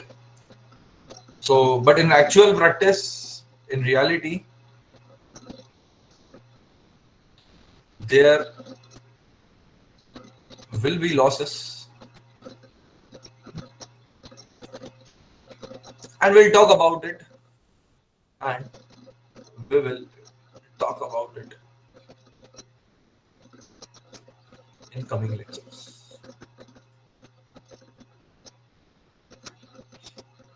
ठीक है, चलिए, ये सब समझने के बाद और ये फॉर्म देखने के बाद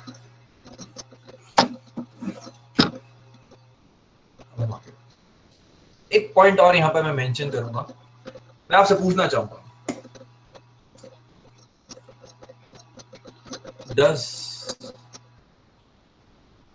fluid flows from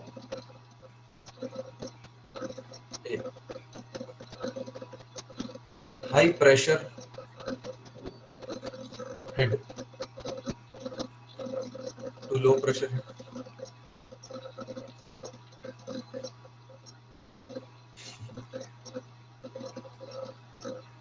Okay, that's great.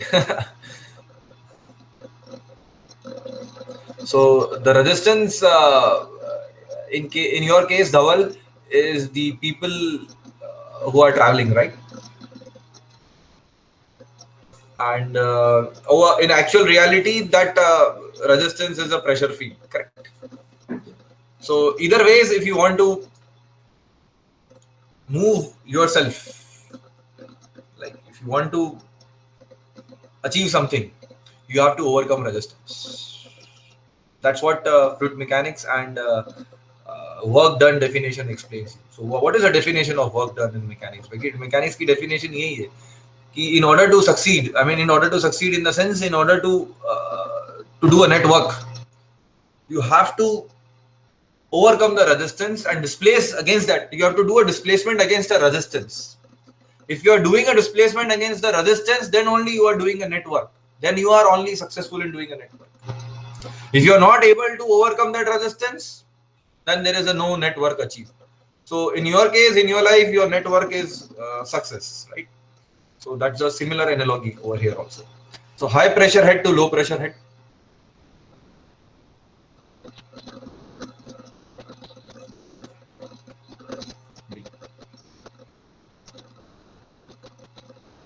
High energy, low energy.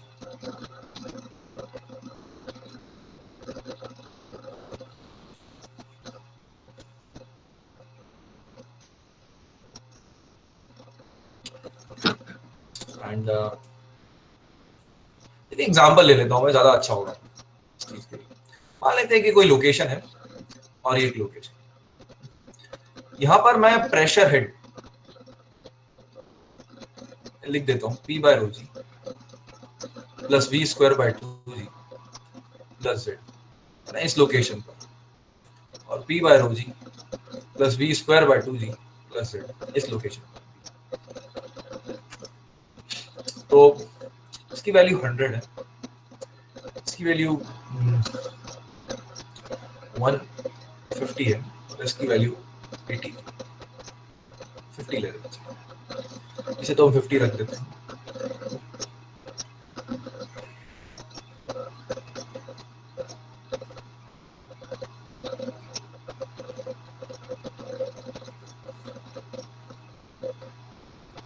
ये सब हटा देते हैं. चलिए ये बताएं कि आप फ्लो A to B होगा या B to A होगा. एक मिनट रुक जाए, एक मिनट. हाँ ठीक है.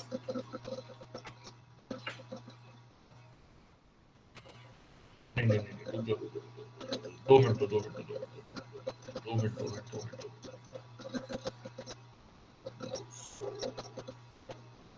200, 300, 200.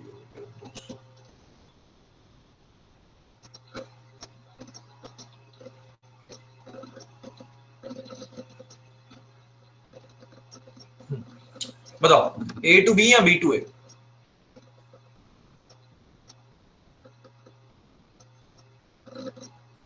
या दोनों हो सकता है या बोथ. तो ऑप्शन ए, मैं इस क्वेश्चन को ऐसे फ्रेम किया हूं, A to B,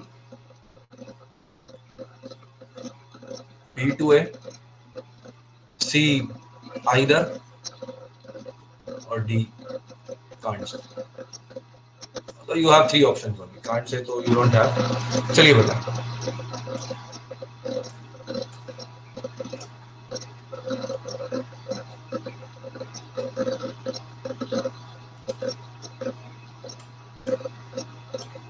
Okay, so Hemant says A to B.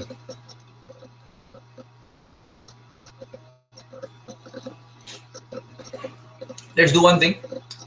Bhushan also says 8. Let's do one thing. Let's do the sum total of it. So 100 plus 150 plus 50 is 200. Oh, sorry, 300. And you have 280 over here. So first of all, you need to understand that fluid flows from high head to low head. Definitely there is no external help. Of course there is no external help. I'll write that. No external work. So fluid will flow from A to B. That is the correct answer. Will it flow from B to A? क्यों दिमाग में आता है B to A? B to A इसलिए student के दिमाग में आता है क्योंकि B पे प्रेशर ज्यादा है, प्रेशर हेड ज्यादा है. तो कितनी बार बच्चों के दिमाग में ये होता है कि प्रेशर हेड ज्यादा है तो फ्लूइड फ्लो होगा, मतलब फ्लूइड की डायरेक्शन B to A होगी. नहीं, pressure head won't decide, sum total will decide. That's the concept. तो correct answer would be A to A. और एक चीज और देखें, A से B जैसे ही गए आपको 20 यूनिट्स का लॉस हुआ है, 20 मीटर हेड का लॉस हुआ है, फ्रिक्शन को ओवरकम करने में चला गया. और वही लॉसेस हम कैलकुलेट करना सीखेंगे नेक्स्ट चैप्टर में, विस्कस फ्लोज में. High pressure head to low pressure head, no, this is wrong. This is wrong concept. हाँ, अगर बाकी सब चीजें सेम है तो बात अलग है. If otherwise all things are same, then it is fine. But otherwise, in general, this is wrong. So do not make pressure head as your tool to measure whether the fluid flows from that location to that location, like that. All right, friends. So this is about the basics of Bernoulli's equation, and I think we have some time. Half an hour we have, right? Okay. So अब हम application देखेंगे. We'll talk about the application of Bernoulli's. कुछ ऐसा topic choose कर लेता हूँ मैं जो 25-30 मिनट में खत्म हो जाए, 2 मिनटों में. लेकिन देखना पड़ेगा कि बहुत सारे टॉपिक्स हैं यहाँ पे, छोटे छोटे. चलो एक काम करते हैं, ये वाला टॉपिक ले लेते हैं.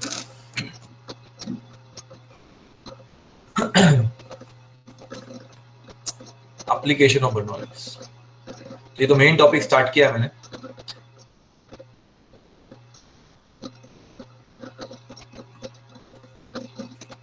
इसमें हम समझेंगे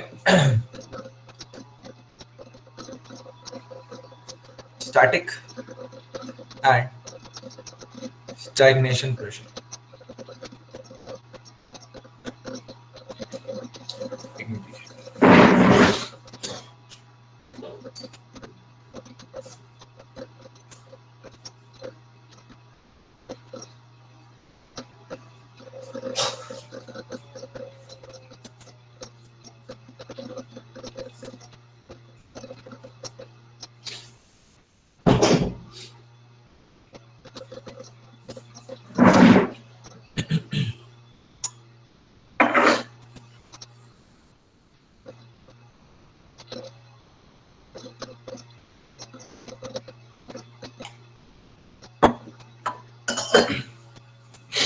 चलिए, स्टैटिक प्रेशर क्या होता है, मैं थोड़ा डेफिनेशन लिख देता हूँ. इंटरेस्टिंग चीजें समझिएगा ऐसे. ये वही प्रेशर है जिसकी आप बात करते हैं usually. This is the pressure usually we talk about, जो इंटरमॉलिक्यूलर फोर्सेस के कारण होता है. तो this is pressure because of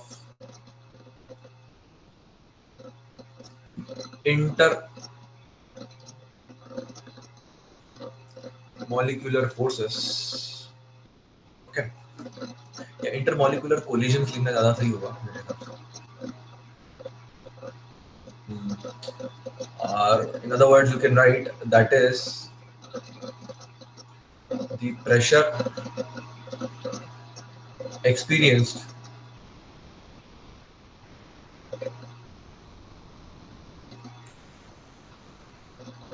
in moving with the flow.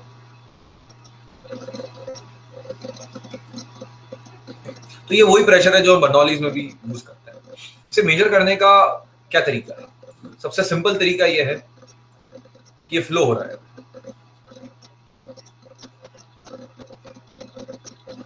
थोड़ा नीचे ले जाओ.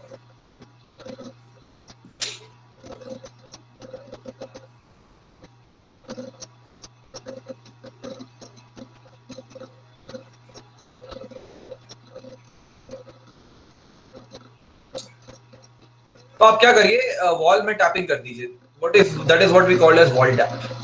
मतलब एक होल कर दीजिए और एक ट्यूब लगा दीजिए. इस ट्यूब को हम स्टैटिक ट्यूब कहते हैं.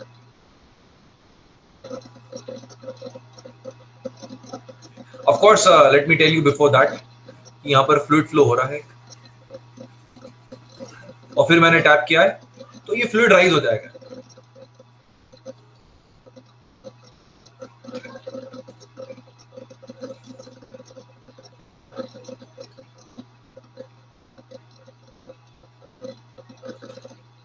अब यहाँ पर अगर आप देखें तो स्ट्रीमलाइंस जो है आपकी वो पैरेलल है। फ्लो में अगर आप देखेंगे तो स्ट्रीमलाइंस पैरेलल है।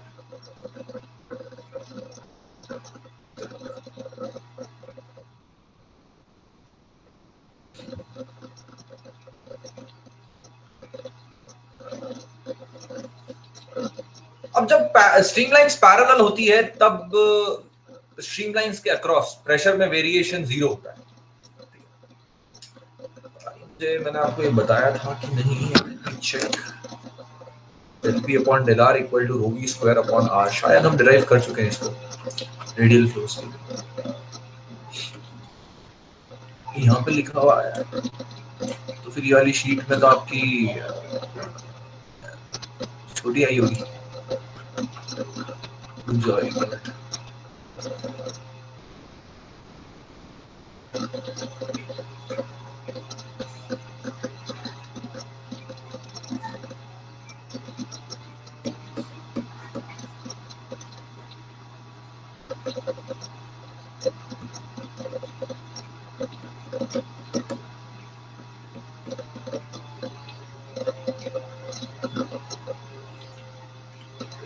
तो यहाँ पर मैंने आपको बताया था del P upon del R equal to rho omega square R।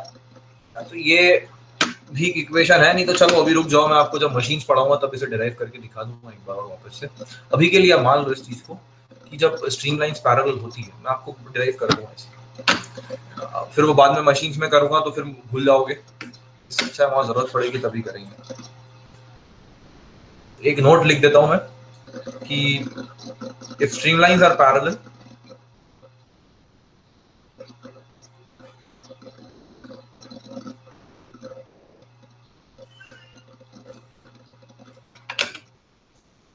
यार इसको क्या हो गया माउस को,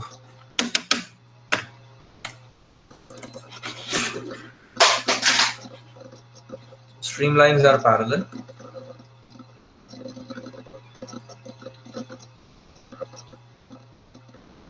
तो क्या होगा, तो 1 2 3 del P upon del R मतलब variation in pressure to rho we square upon R। Basically अगर R टेंड्स टू इंफिनिटी होगा तो del P upon del R zero होगा। तो pressure at 1 equal to pressure at 2 equal to pressure, मतलब ये सारे points pressure से, ठीक है। सो ऑब्वियसली यहाँ तो फ्लूइड स्टैटिक कंडीशन में, ये तो फ्लूइड स्टैटिक कंडीशन में है बिल्कुल। यहाँ मूव कर रहा है, ट्यूब के नीचे मूव कर रहा है, ट्यूब में स्टैटिक कंडीशन में है। तो यहाँ पर मैं लॉज ऑफ स्टैटिक्स यूज कर सकता हूँ कि ये जो हाइट होगी, मतलब the pressure at this point, let's say we call it as a, तो pressure at a will be, this height is h rho g, pressure at a will be h rho g plus atmospheric pressure. और ये pressure हर जगह का होगा, यहाँ का भी है तो यहाँ का, यहाँ का, यहाँ का, यहाँ का, यहाँ का, स्ट्रीमलाइंस पैरेलल। तो बेसिकली अगर आप ये ट्यूब लगा देते हो तो आपको इस फील्ड में प्रेशर पता चल जाता है क्या है किसी भी location. So this tube is used to measure the static pressure. That's why this tube is known as static tube. Okay. There is one more tube which we use over here. बहुत अच्छा concept है, देखिएगा ध्यान से सुनिएगा।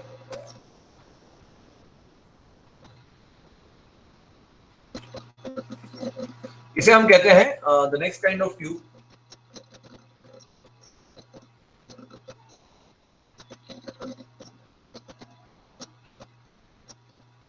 तो मैंने यहाँ पे टैप किया और मैंने इस ट्यूब को फ्लो के साथ अलाइन कर दिया।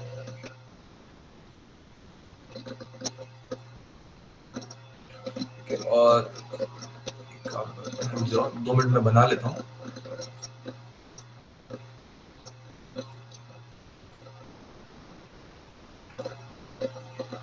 कौन सी ट्यूब है भाई बताओ ये?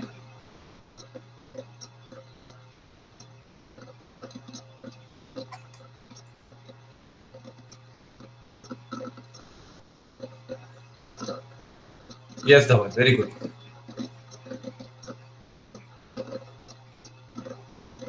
तुम लोग बहुत मेहनती बच्चे हो यार।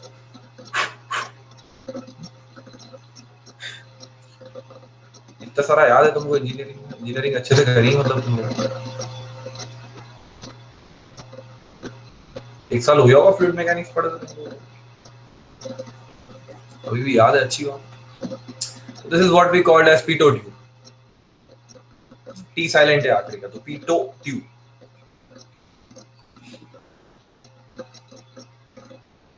इसकी खूबसूरती क्या है देखो, ध्यान से समझो। तो लेट्स से दैट कि ये पॉइंट है, ये यहाँ पे आपका फ्लूइड राइज हुआ, ये स्टैटिक ट्यूब, दोनों को साथ में इनकॉर्पोरेट कर दिया। तो ये स्टैटिक ट्यूब आपको लोकेशन 1 का प्रेशर दे देगी इस हाइट के कारण, हाइट मेजर करके। अब यहां पर क्या हुआ है, ये ट्यूब को आपने फ्लो के साथ अलाइन किया हुआ है। इस ट्यूब का सबसे बड़ा डिसएडवांटेज यही है कि अलाइनमेंट का प्रॉब्लम थोड़ा सीवियर होता है, अदरवाइज तो कोई दिक्कत नहीं अगर आपने प्रैक्टिकली एक्सपेरिमेंट किया होगा तो इस पॉइंट को हम लेट्स से जीरो पॉइंट कहते हैं। जीरो इसलिए कह रहा हूं क्योंकि ये स्टैग्नेशन पॉइंट है, यहाँ पर फ्लूइड की वेलोसिटी जीरो, स्टैग्नेशन पॉइंट।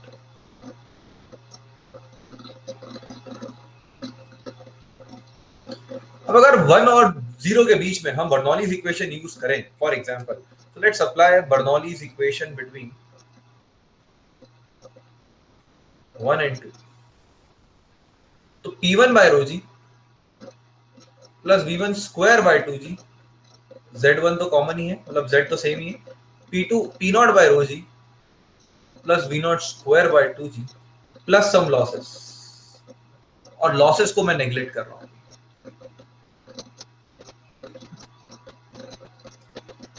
तो आप देखेंगे कि और V0 आपका जीरो है, स्टैग्नेशन पॉइंट है, तो V0 equal to zero of course because stagnation point. तो प्रेशर एट जीरो आ जाएगा आपका, या इनफैक्ट वेलोसिटी एट 1 आ जाएगी आपकी, V1 square equal to P0 by rho g। एक मिनट, एक स्टेप लिख देते हैं, और P0 by rho g equal to P1 by rho g plus V1 square by 2g। ध्यान से समझना, ये कॉन्सेप्ट इंपॉर्टेंट है। भली से सिंपल लग रहा है अभी, बट 2-5 मिनट में चीजें थोड़ी सी कॉम्प्लेक्स होंगी यहाँ पर। तो अभी तो मैं एक फॉर्मूला बना के लिख देता हूं आपके लिए, ताकि ये मैथमेटिक्स खत्म हो और फिर हम फिजिक्स की तरफ बात करें।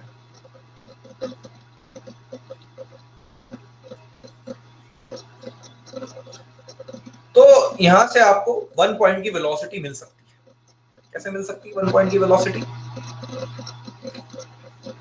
आप P0 माइनस P1 मेजर कर लें। कैसे मेजर कर लें? आप पॉइंट O, अब देखो आप जानते हो कि फ्लूइड फ्लो हो रहा है, तो यहां पर क्या होगा, फ्लूइड राइज होगा, इसमें भी, इस ट्यूब के अंदर भी तो जाएगा फ्लूइड, और यहां पर ज्यादा हाइट तक राइज होगा। क्यों ज्यादा हाइट तक राइज होगा? क्योंकि O पे प्रेशर ज्यादा है। देखो क्यों ज्यादा है O पे प्रेशर? O पे प्रेशर इसलिए ज्यादा है क्योंकि आप अगर O पे 1 से कंपेयर करो, तो O पे जो हेड है वो प्रेशर हेड तो है ही है, प्लस वेलोसिटी हेड दोनों है।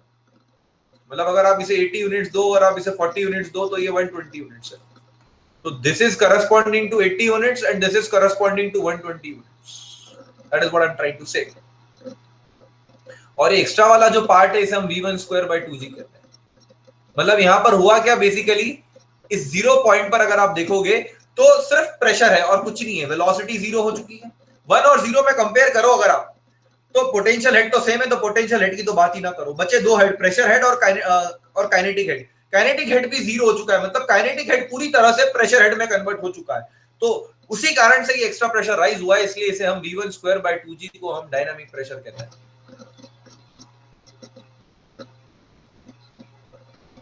और इस P0 बाय rho g को हम स्टैग्नेशन प्रेशर कहते हैं।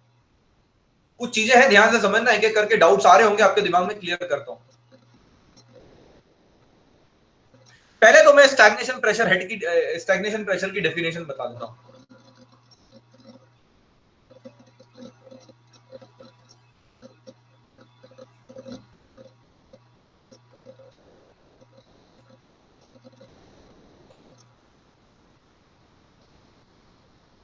pressure at a point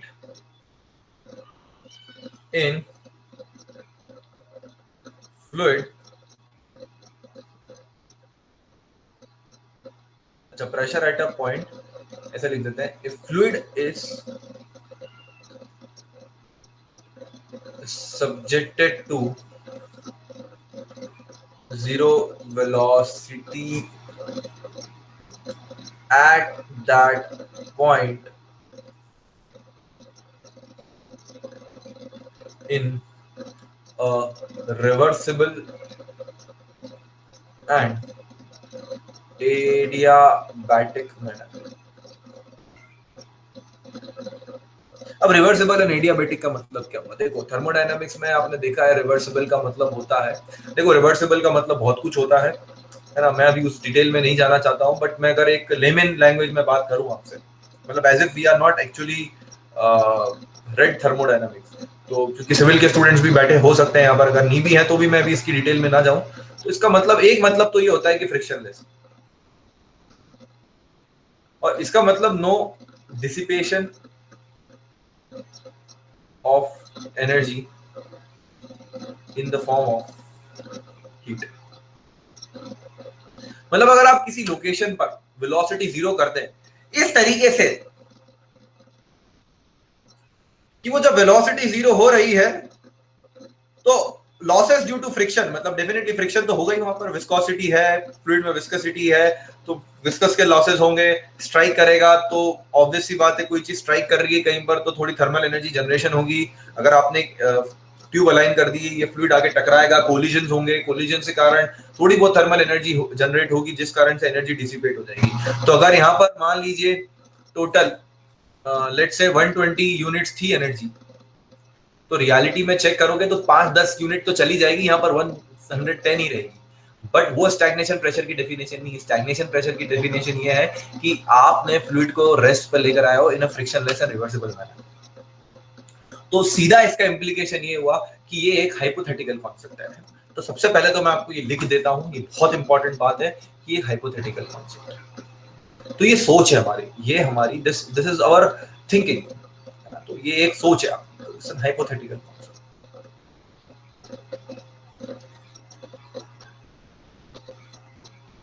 यह एक सोच है, ऐसा सोचा है हम। क्यों सोचा है ऐसा? इसलिए ऐसा सोचा है कि हम जानना चाह रहे हैं कि अगर मैं किसी भी पर्टिकुलर लोकेशन पर प्रेशर राइज करना चाहूं naturally without any external source, field से ही, तो कितना कर सकता हूं? तो वो तो तभी होगा ना जब पूरी की पूरी वेलोसिटी प्रेशर में कन्वर्ट हो जाएगी विदाउट एनी लॉसेस। तो ऐसा मैं सोच रहा हूं कि मैक्सिमम मैं कितना कर सकता हूं, मैं ये कह नहीं रहा हूं कितना होगा वहां पर। आप समझिए, एक्चुअल में जब आप फ्लूइड रेस्ट पर लेकर आए वो पॉइंट पर, तो definitely there would be some losses and there would be the pressure at that location would be that much as measured by this equation, because यहाँ पर हमने losses neglect कर दी। तो P naught by rho g is always an overestimated value of a pressure actually we will get over there, but this is just what we are we want to know that if I can do such thought experiment जहां पर मैं pressure को पूरी तरह से मतलब velocity को पूरी तरह से प्रेशर हेड में कन्वर्ट कर दूं, तो मैं कितना प्रेशर राइज कर सकता हूं उस लोकेशन पर। तो जो भी राइज होगा वो राइज होगा वेलोसिटी हेड के कन्वर्जन इनटू प्रेशर हेड। तो इसलिए जो वो प्रेशर हेड है उसे हम जो वेलोसिटी हेड है उसे हम डायनामिक प्रेशर के फॉर्म में भी जाना जाता है, क्योंकि वेलोसिटी हेड एक्चुअली में प्रेशर में कन्वर्ट हुआ है। तो it was dynamic in nature and now it is converted into pressure. This is point number 1। Point number 2, exam एक क्वेश्चन पूछता हूं मैं आपसे, जल्दी से जवाब दीजिएगा। इस मान लीजिए एक फ्लो फील्ड है और उस फ्लो फील्ड में क्वेश्चन पूछता हूं आपसे ऐसे ही, उस फ्लो फील्ड में कहीं पर एक स्टैग्नेशन पॉइंट है, क्या ये उसका प्रेशर होगा? क्या वहां पर प्रेशर स्टैग्नेशन प्रेशर होगा? यस और फ्लो फील्ड में कहीं एक स्टैग्नेशन पॉइंट है और क्या मैं उस प्रेशर का, उस लोकेशन के प्रेशर को स्टैग्नेशन प्रेशर बोल सकता हूं?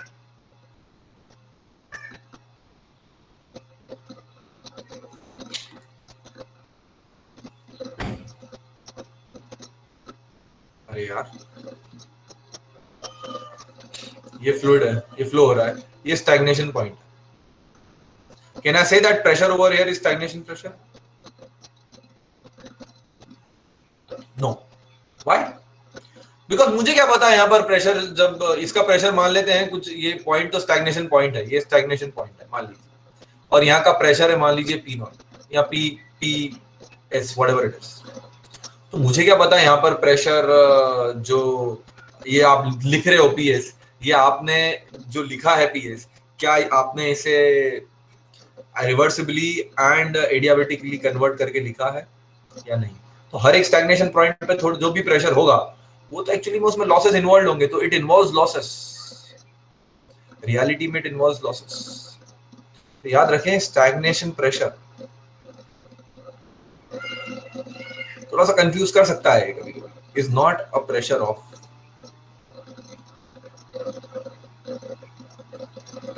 Any stagnation point. आपको मेक श्योर करना होगा कि वो स्टैग्नेशन पॉइंट पे ऑफ एनी स्टैग्नेशन पॉइंट, आपको you have to make sure that कि वहां पर प्रेशर कन्वर्ट हुआ है reversibly and adiabatically. Next question मैं आपको पूछूंगा, ये दो क्वेश्चन से सारे कॉन्सेप्ट क्लियर हो जाएंगे। लेट्स से फॉर एग्जांपल ये कोई पॉइंट है ए, तो S is a stagnation point and A is not a stagnation point.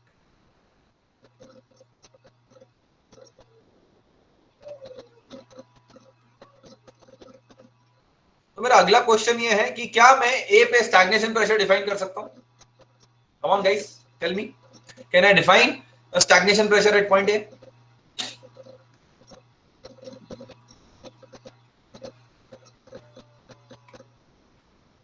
Yes, yes, yes, yes, yes. Yes, I can define stagnation pressure at A. Though it is not a stagnation point. कैसे? What is the stagnation pressure at A?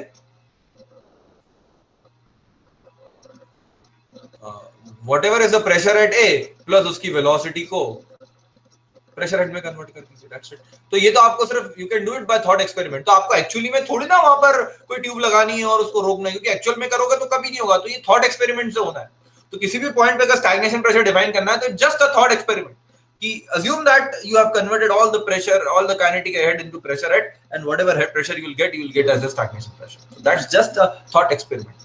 So do a thought experiment.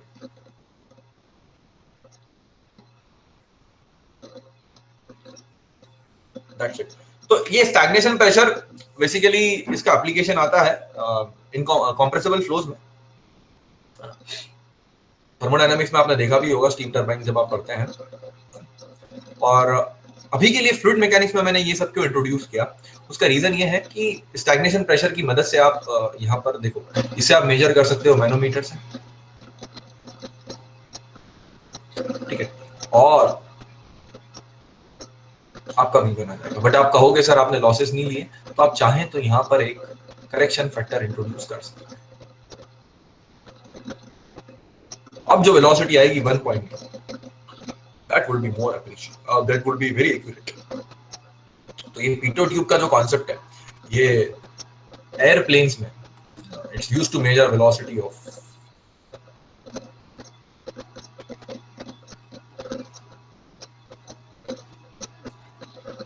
Aircraft. कल एक numerical solve करेंगे इसके ऊपर कल। हाँ, कल की बात आ गई है, तो भाई कल क्लास रखना है या नहीं रखना है बताओ।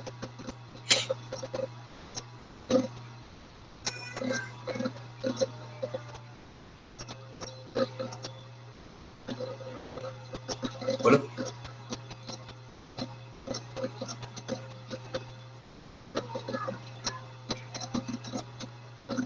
धवल कह रहा है रखना है, या सब लोग बोलोगे तो रखना है, नहीं तो मुझे मतलब कोई जल्दी नहीं है, आप देख लो आपके हिसाब से। अब आप यहाँ पर कितने बच्चे बैठे हुए हो? ठीक है, मैं पहले ये भूषण, धवल, हेमंत, मोहम्मद, राहुल, सम्यक, सूरज, उर्वी, सिर्फ धवल चाह रहा है क्लास रखना है, बाकी स्टूडेंट्स का मैं नो समझू, मेजोरिटी पे क्लास रखूंगा।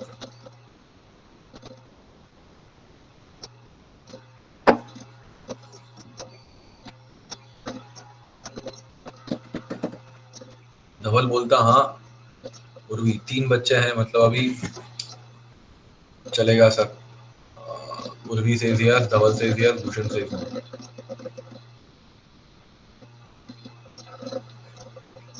बाकी यस नो बोल दो यार, कोई तकलीफ थोड़ा है, नो बोलने में ऐसा थोड़ा है कि आपकी इमेज खराब हो जाएगी। यस, राहुल से यस, ओके।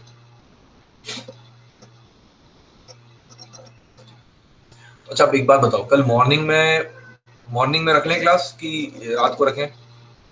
कल 9 to 11 या मॉर्निंग 8 to 10 या यही time 8 to 10 evening, same time morning?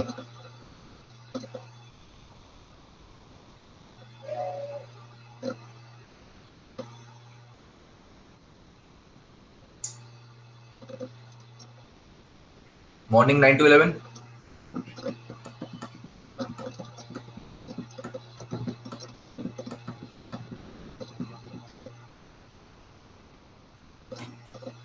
Class तो नहीं है कल, कॉलेज नहीं है ना तुम्हारा? कुछ भी चलेगा, ठीक है। तो एक काम करो,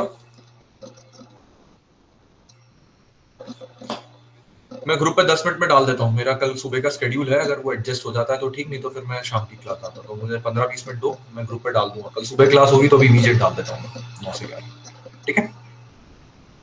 चलिए।